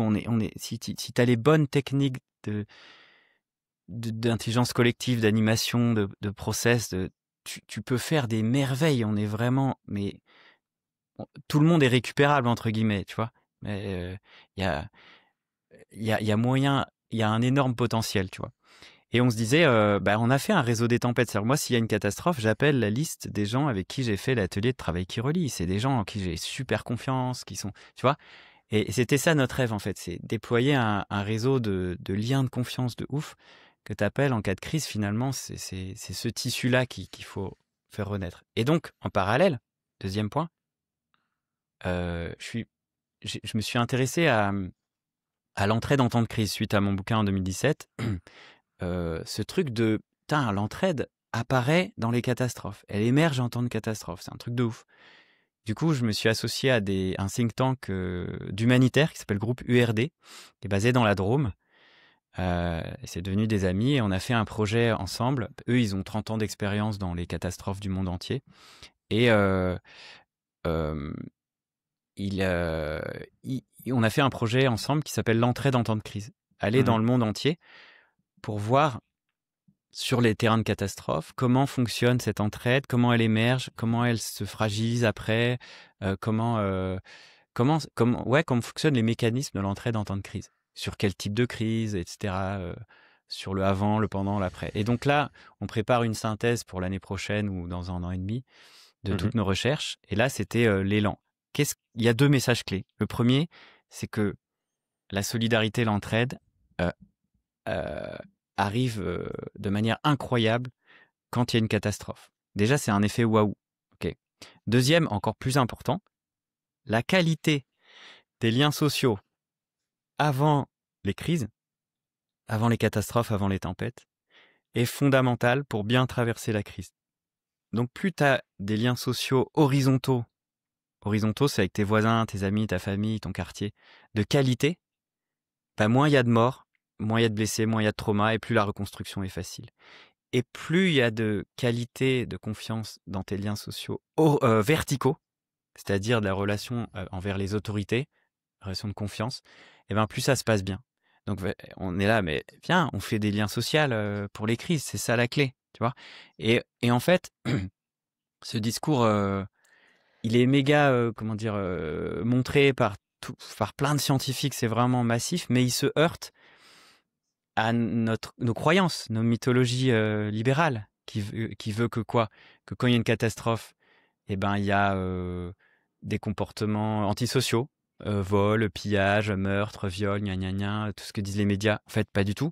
C'est assez rare, sauf que les médias zooment dessus. La majorité, l'extrême majorité des comportements, c'est plutôt prosocial. Les foules sont pas bêtes, elles sont intelligentes. Les victimes sont pas passives, elles se bougent le cul, elles font plein de choses, elles s'auto-organisent. Et la panique n'existe pas. Les gens sont plutôt calmes, ou c'est très rare en tout cas, ils sont plutôt calmes, enfin, tu vois, donc ça se heurte à notre mythologie de la compétition et de la hiérarchie, des victimes passives, etc.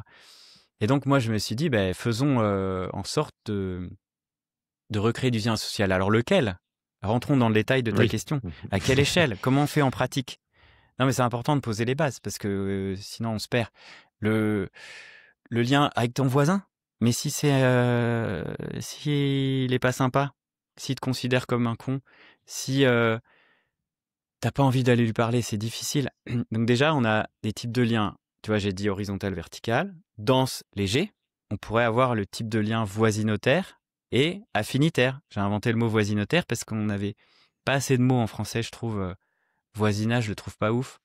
Et il est assez froid, et il est moche. Le lien chaleureux avec tes voisins. Donc, la voisinauté.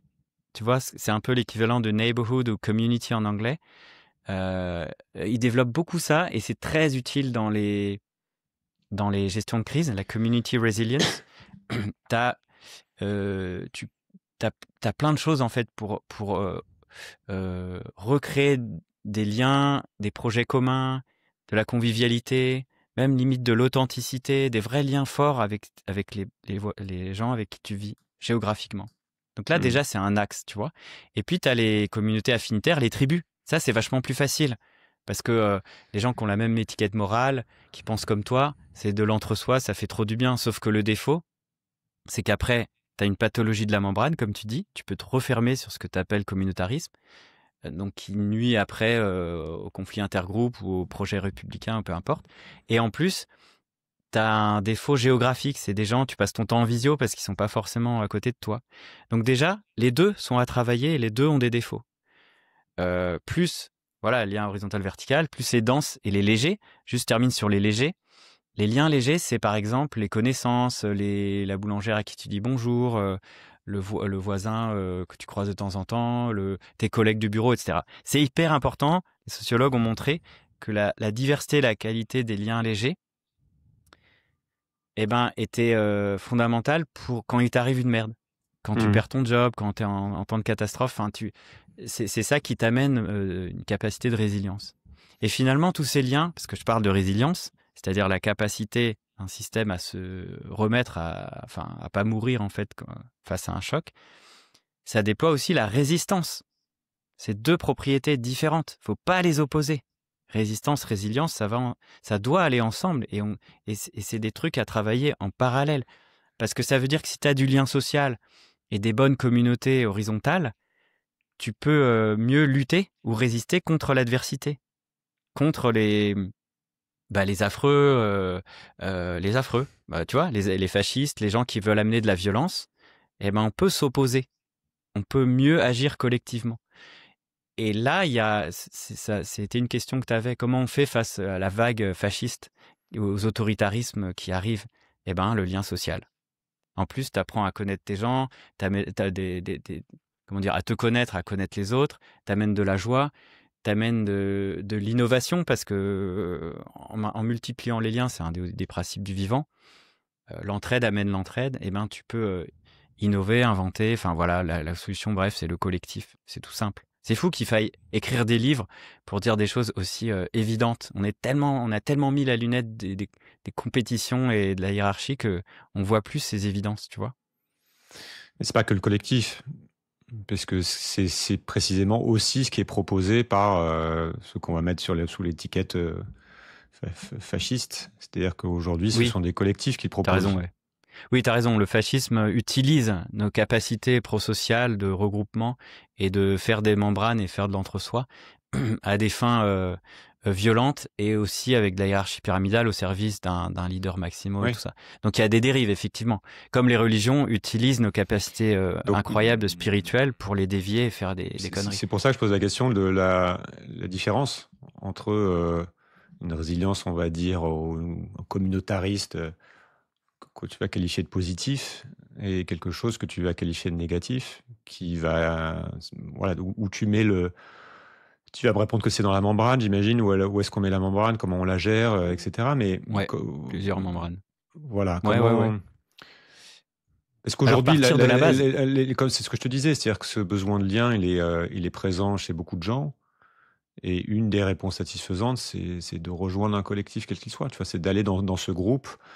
Et ces gens qui avec force, là, j'avais partagé le discours de Stephen Miller, qui était exactement sur ce niveau-là, lors de cérémonie de Charlie Kirk, qui disait nous contre eux, nous sommes ensemble, nous avons bâti le monde, etc. Et qui est à fond sur l'idée de communauté et qui mobilise énormément de gens, tu vois. Donc c'est hyper puissant.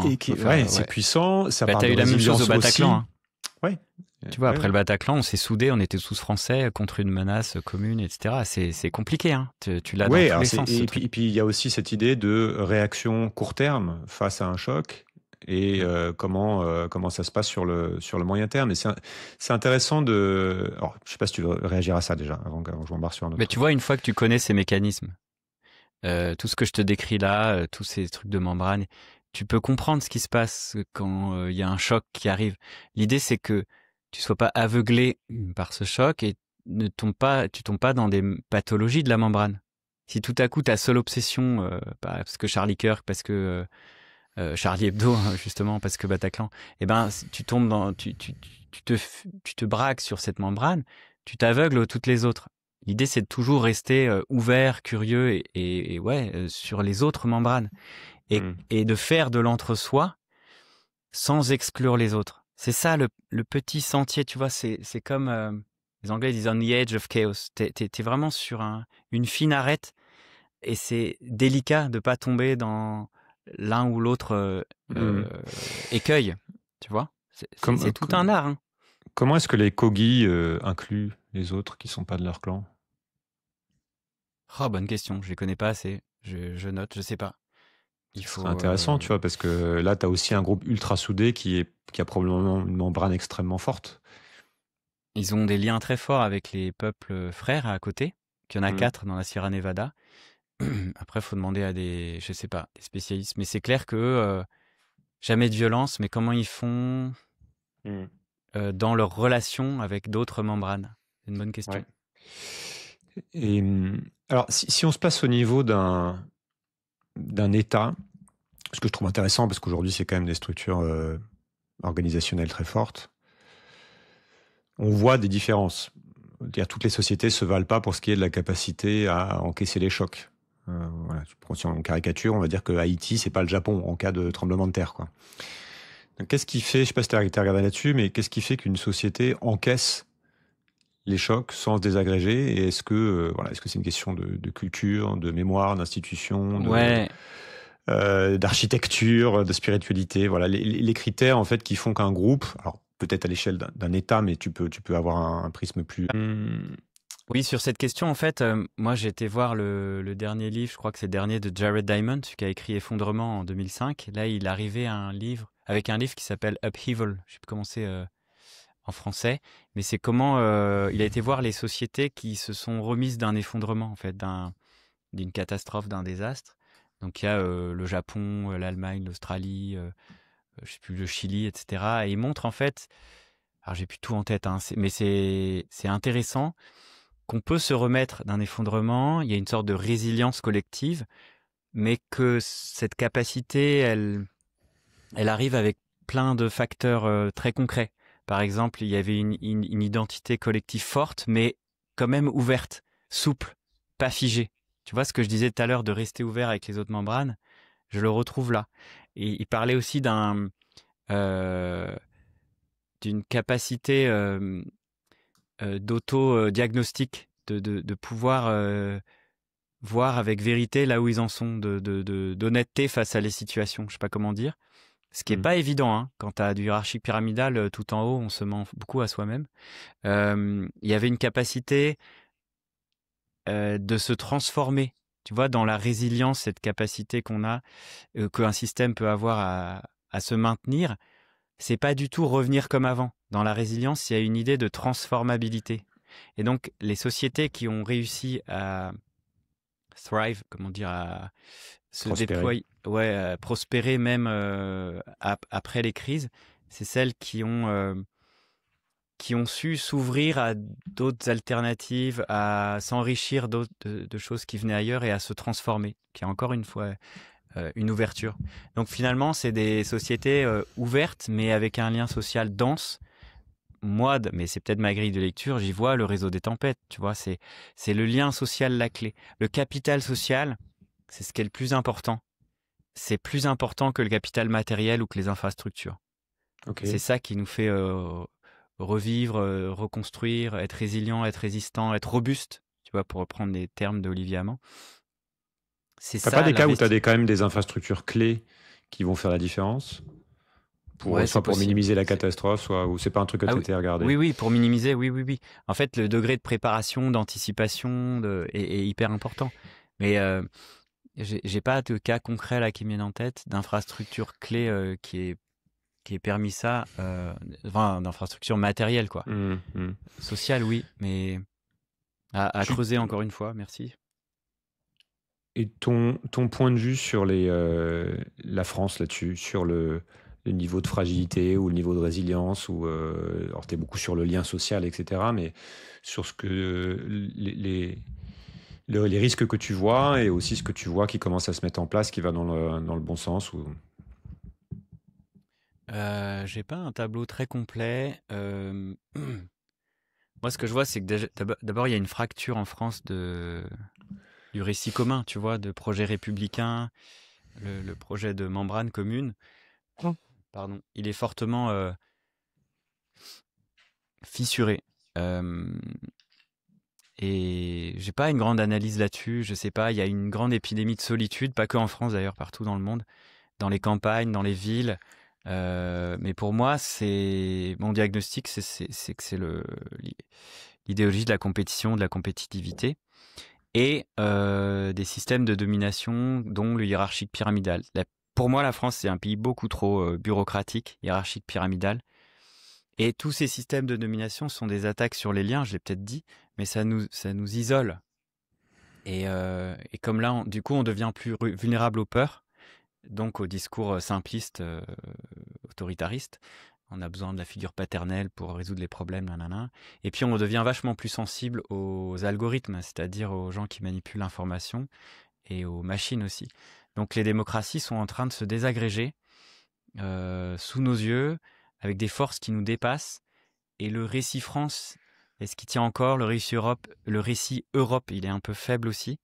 Donc on a des problèmes de récit. Et en plus, on n'a pas de lien avec nos voisins et on est tous atomisés dans une sorte de no man's land, tu vois, on est perdu. En vrai, entre l'État qui a pris le monopole du lien social et l'individu qui est un peu paumé parce que même la famille a éclaté, même le couple est la notion de couple est en train d'éclater. C'était un des derniers refuges en sociologie, il paraît, le couple, tu vois, face à le monde si dur. On se réfugie dans notre couple, on regarde des séries Netflix comme ça, un peu en PLS. Sous la couette. Voilà, et ben même ça, c'est en train d'exploser, tu vois. Donc, il y a quoi, en fait, comme lien dense? À qui, dans quelles organisations tu peux te fier vraiment et t'ouvrir dans toute ta vulnérabilité, toute ton authenticité? C'est très rare les moments où on peut faire ça, qu'on est tellement tous isolés. Et je trouve qu'en France, on a une exception, pour un petit point positif, c'est qu'on a un tissu associatif très, très dense, large, diversifié, ce que les autres pays n'ont pas. Mais bon, pour moi, parce qu'il comble un vide que les autres pays n'ont pas aussi. Donc moi, je suis assez dur sur la verticalité de la France. Et je finis, juste l'association, c'est du collectif pour moi. À mon avis, il y a peu d'associations qui survivent à la fin de l'État ou la fin de l'espoir. Peut-être qu'il y en a. Et donc concrètement, là, en pratique, tu préconises quoi pour les gens qui nous écoutent comment on fait ça, quoi? Comment on crée ce réseau des tempêtes tel que tu le conçois? Ouais. Alors, c'est la grande aventure que je propose. Moi, j'aime pas amener des solutions. J'aime pas qu'on me suive. Des réponses. Et j'aime pas amener des choses toutes faites qui empêchent les gens de réfléchir. Donc, moi, j'amène des principes. C'est à vous de réfléchir. Donc, moi, mon élan, avec ce manifeste, avec cette association que j'ai créée, c'est venez, on embarque, on réfléchit, on fait un creuset pour trouver plein de choses.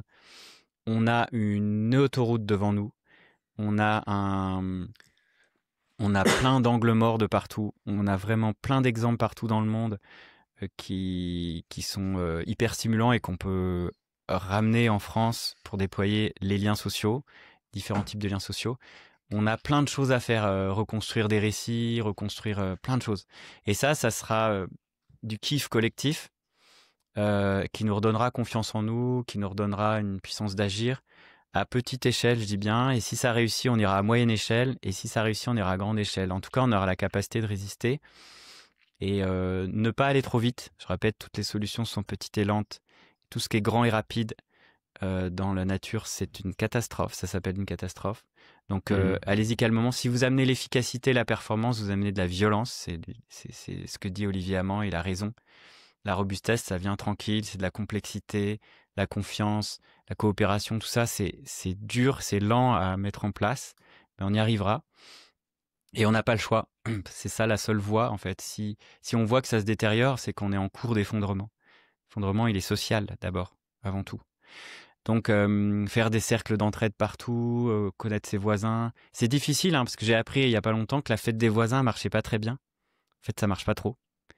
Du coup, il y a il y a une autoroute devant nous. Donc, rassemblons-nous et puis on voit ce qu'on peut faire. Je sais pas ce qui va arriver. Moi, c'est une intuition, c'est un élan. J'ai pas de solution toute faite. Ça s'organise comment ton asso concrètement? Enfin, tu vois le processus ou est-ce que tu te connectes avec des gens qui sont déjà à travailler là-dessus? Pour l'instant, j'ai fait des rencontres. Ça fait 2 ans qu'on fait ça avec des gens de tous horizons. Donc, il y a des humanitaires, des scénaristes, des gens de la sécurité civile, des institutions, enfin voilà. Et pour justement comme creuset d'idées, pardon.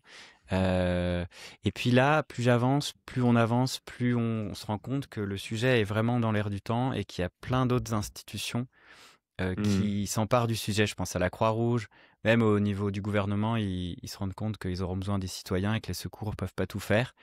Oui, il y a beaucoup d'initiatives déjà. Ouais. Donc là, l'idée, c'est d'interconnecter. Je les mettrai sur le site de cet écosystème. Et donc voilà, c'est un élan et on a quelques idées, mais ça va s'écrire en marchant dans les mois qui viennent.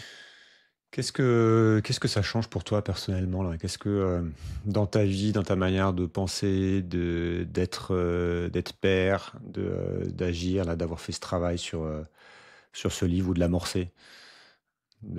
Mais je t'ai dit, c'est un peu écrit tout seul. Moi, ça me fait trop du bien. Depuis que je suis un peu aligné, j'ai beaucoup travaillé sur moi et mes traumas. Je me suis réconcilié avec mon corps, je me suis reconnecté à mon corps. C'est pour ça que maintenant, je vais pas trop vite non plus. J'évite les burn-out. Je sens que c'est assez logique, c'est assez aligné. C'est vraiment ça le mot. Et limite, tu vois, je sais pas pourquoi je le fais. Ça veut dire que c'est un truc qui me dépasse. C'est un Ok. truc qui est là, qui est dans l'air. Je sens que c'est là que je dois aller. C'est vraiment du ressenti. J'ai un peu travaillé l'intuition, l'imagination, l'émotion. Tu vois ce que je veux dire par spiritualité? Hmm. Et en articulation avec la raison. Évidemment, il ne s'agit pas de laisser tomber la raison. Donc moi, ça me fait un bien fou. Ça amène un shoot de sens. Pour moi, tout ce, tout ce que j'emboîte là, ça crée un récit qui amène du sens. Et ça me fait rencontrer des gens de ouf. Donc c'est du lien et de la joie. Et sens, lien et joie, c'est ce qui diminue les niveaux de peur. Donc pour moi, je me sens plutôt bien. Est-ce que tu étais J'ai... dans un niveau de peur élevé à force d'être sur ces sujets-là ou- Alors, c'est une bonne question parce qu'en fait, je vais te dire un truc bizarre. Je sais pas. Je crois que Ouais. oui, mais comme j'étais dissocié, je sais pas. Et je pense que plein de gens ne savent pas, n'ont pas accès à leur intériorité et c'est quand même compliqué. Et moi, enfin, les sujets de la collapso, je vois à quel point ça fait débloquer les gens et ça met, enfin, ça met dans le freeze, tu vois. C'est vraiment dur les chiffres, quoi. Se maintenir dans ces chiffres pendant des années, c'est vraiment dur. Moi, je l'ai subi, I know. c'est chaud. Ouais, toi, tu sais ça mieux que personne. Il faut quand même beaucoup de liens, de joie et de sens pour arriver à se maintenir dans ces chiffres. Mm.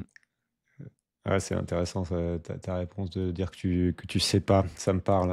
Hein. On botte beaucoup en touche sur effectivement émotionnellement aussi, même quand on est confronté à ça depuis longtemps, quoi. Ouais, C'est j'ai vraiment envie ce de que te, j'explique aussi.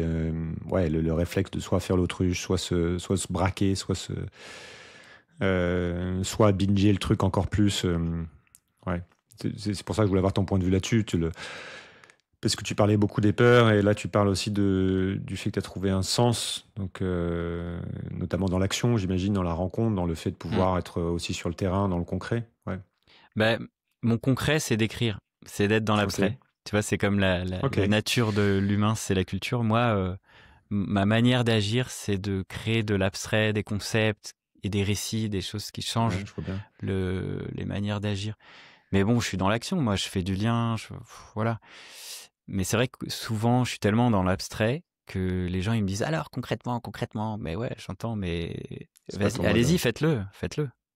Et je suivrai. Ouais, il faut de plusieurs types de personnalités hein, pour faire un groupe, mais Il faut de je l'entraide. vois bien, tu as des gens qui sont absolument tout immédiatement dans l'action et qui supportent pas que tu leur dises attends, va peut-être falloir reformuler un peu la question. Et d'autres pour qui c'est plus compliqué d'aller dans l'action, je vois bien, ouais. En tant que parent, en tant que père, t'en es où par rapport à ces questions-là, du partage et aussi de la mise en action, ou voire de la préparation, certains pourront dire? Oui, pour moi, la préparation, c'est faire du lien social, hein, n'oublie pas. Donc, moi, je suis plutôt bien. Je suis papa de 2 fils qui sont maintenant au collège. À l'école, ça parle de ça. Ça a pas mal évolué, hein, les Ouais. programmes, en tout cas là où on est. Moi, je les trouve très conscients, plein de vie, alors qu'ils arrivent dans un monde de merde. Mais là, c'est un jugement parce que ils ont pas connu en fait plein de choses. Et eux, ils sont pleins de vie. Donc je vois, ils sont déjà en train d'inventer plein de solutions, plein d'idées, et c'est leur normalité. Donc moi, ça me donne plein de confiance en fait de les voir grandir. Je transmets pas de peur, tu vois. Comme je suis assez bien, ils sont bien Ouais. aussi. C'est quand même des éponges à émotions. Donc ouais, je suis plutôt bien. Après, c'est vrai qu'ils sont dans des institutions affreuses. L'école, c'est quand même hyper hiérarchique, pyramidal. L'école de l'obéissance, de la compétition et tout. Là, on n'est pas si mal dans notre région, mais l'école à l'éducation nationale est quand même très mal en point hein, aujourd'hui en France. Et je dis pas, il y a des profs géniaux et tout, et il y a des pédagogies qui arrivent, nouvelles, qui évoluent et tout, mais waouh, Oui, c'est d'un autre temps, ouais. putain, ouais, Plus les problèmes structurels actuels, oui. ouais, les Ok. pauvres. Ouais. Non, mais ça va aller, Écoute, ça va aller. ils se démerderont. Hein. Comme nous, on le fait. Ouais. Ouais. T'as un autre truc que tu veux rajouter sur le réseau sur ce sujet-là en particulier qu'on n'a pas abordé, qui te semble important de Sur les deux tempêtes, ouais, on a mentionner, dit plein de ouais, ou choses. sur ce que tu fais. Ben, c'est un élan. Dans quelques mois arrive la somme scientifique, j'espère. Ça va être trop bien. Moi, je découvre qu'il y a plein d'enthousiasme là-dessus, qu'il y a un vrai besoin, une soif. J'en discute depuis quelques semaines là. Le livre est sorti début du mois. Waouh, en conférence, les médias, il y a une soif de ça en fait. Les gens ont une soif de lien, de sens, de joie. C'est tellement évident, mais en même temps, on ne sait pas quoi faire. Et moi, là, je suis attiré par des lieux pour l'instant, des tiers-lieux, parce que finalement, le lien social, où on le fait, dans quel territoire on s'ancre, tu vois, dans quel lieu on fait. Il n'y a plus les églises du dimanche, il n'y a plus les bistrots comme avant, tu vois. Donc comment la France ou les régions ou l'Europe de demain ou d'aujourd'hui même va recréer du lien dans quel lieu, tu vois. Alors, est-ce que c'est des tiers-lieux? Est-ce que les tiers-lieux, c'est pas justement des liens trop affinitaires? Est-ce qu'on pourrait recréer des lieux entre voisins, entre gens proches géographiquement mais qui ne s'entendent pas forcément?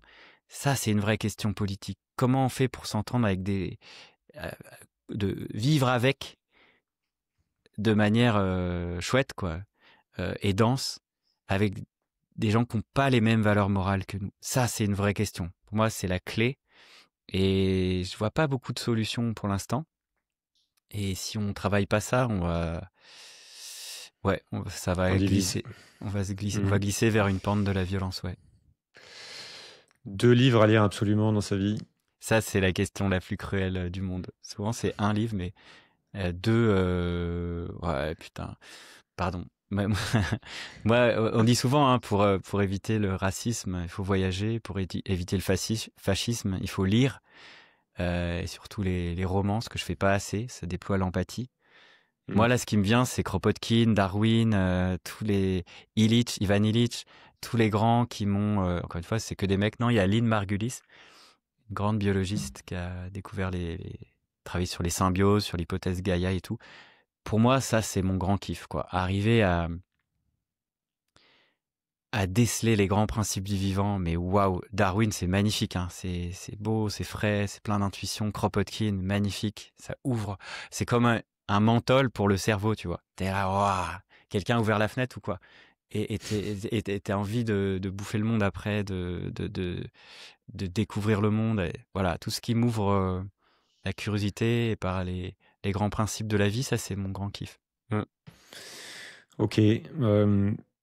Merci. Je vais mettre des liens sur sismic.fr par rapport à tout ce qu'on s'est dit, pour ceux qui veulent retrouver les notes, plus pour prolonger tout ça, totalement un cours sur Sator, je crois. Oui, il y a une masterclass Sator, 9 heures sur l'entraide, face caméra, 18 cours d'une demi-heure. C'était trop bien de le faire et j'ai pas assez de place pour tout déployer, donc vous imaginez le truc. C'était excellent. En tout cas, merci Julien pour l'interview. J'ai trouvé ça assez dur quand même. En tout cas, exigeant. Tes questions, c'est des questions larges qui vont taper dans plein de domaines où je suis pas expert. Mais t'as vraiment le chic pour aller là où il faut, quoi, les questions pertinentes. J'espère qu'on pourra poursuivre ces conversations et j'espère que tu vas bien aussi après toutes ces années à triturer des chiffres horribles, à rencontrer des gens horribles. Écoute, qui te disent des down comme tout le monde. Oui, non, ça va. Hein. Écoute, merci de me demander, mais non, ça va. J'ai une famille et un couple qui vont bien. Je me plains pas, je suis soutenu matériellement par une super communauté, d'ailleurs sans qui je pourrais pas faire ce boulot à plein temps, évidemment. Donc merci encore au passage. Et puis oui, la dimension psychologique, faut la gérer. Après, moi, je fais des allers-retours sur des sujets. Je change mes sujets d'angoisse, tu vois. Je jongle entre un coup, j'ai parlé d'écologie, puis après de fascisme, puis après de fin des ressources, puis après. Je m'amuse bien. Ça reste des sujets, pardonnez-moi pour tous ceux qui nous écoutent, ça reste des sujets souvent un peu lourds. Ça manque un peu de légèreté à côté. Ça fait partie des questions que je me pose. Mais oui, j'ai suffisamment dans le perso d'ancrage et d'échappatoire qui font que je peux passer à autre chose. Mais tenir sur le long terme. Tenir sur le long terme, même si parfois, effectivement, selon les informations que tu te prends dans la tête, ça revient. Je pense aussi qu'il y a, pour être honnête, il y a une forme de dissociation aussi, hein, pour pouvoir tenir par rapport à tout ça. C'est bien d'être honnête, de le reconnaître. Ça ressort. Ouais, non, mais c'est sûr. Mais bon, tu vois, c'est un boulot en continu, hein. Il s'agit pas s'agit pas de trouver toutes les solutions tout de suite. Moi, c'est une enquête, hein. C'est une enquête Mm. citoyenne, donc il y a pas de fin. L'important, c'est de garder la curiosité et de continuer à être en joie par rapport à tout ça, quoi. Bon, bah tiens, bon, en Mais tout ça cas, va. on a besoin de toi. Ouais, je sais pas si on a besoin de moi, mais en tout cas, écoute, Merci. tant que ça continue de m'intéresser, de m'amuser, voilà, encore une fois, je suis pas en mission. J'essaie pas de convaincre les gens, j'essaie d'ouvrir des pistes, Mm.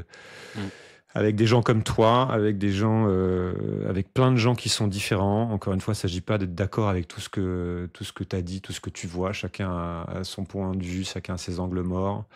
Ce qui est appréciable, comme j'ai dit, c'est que c'est aussi quand on est capable de le reconnaître. Et comme je dis toujours, il ne s'agit pas d'avoir raison, hein. C'est aussi le fait de vouloir avoir raison qui tue tout. Il y a cette citation de Donner la Médose, là. On va pas que je mettrai enfin, mais en gros, on crèvera pas par manque de ressources, d'énergie, etc., mais parce qu'on essaie tous d'avoir raison dans notre coin, quoi. Merci Pablo, merci pour ton Merci temps. Julien. Merci à toutes et à tous. Salut. Salut.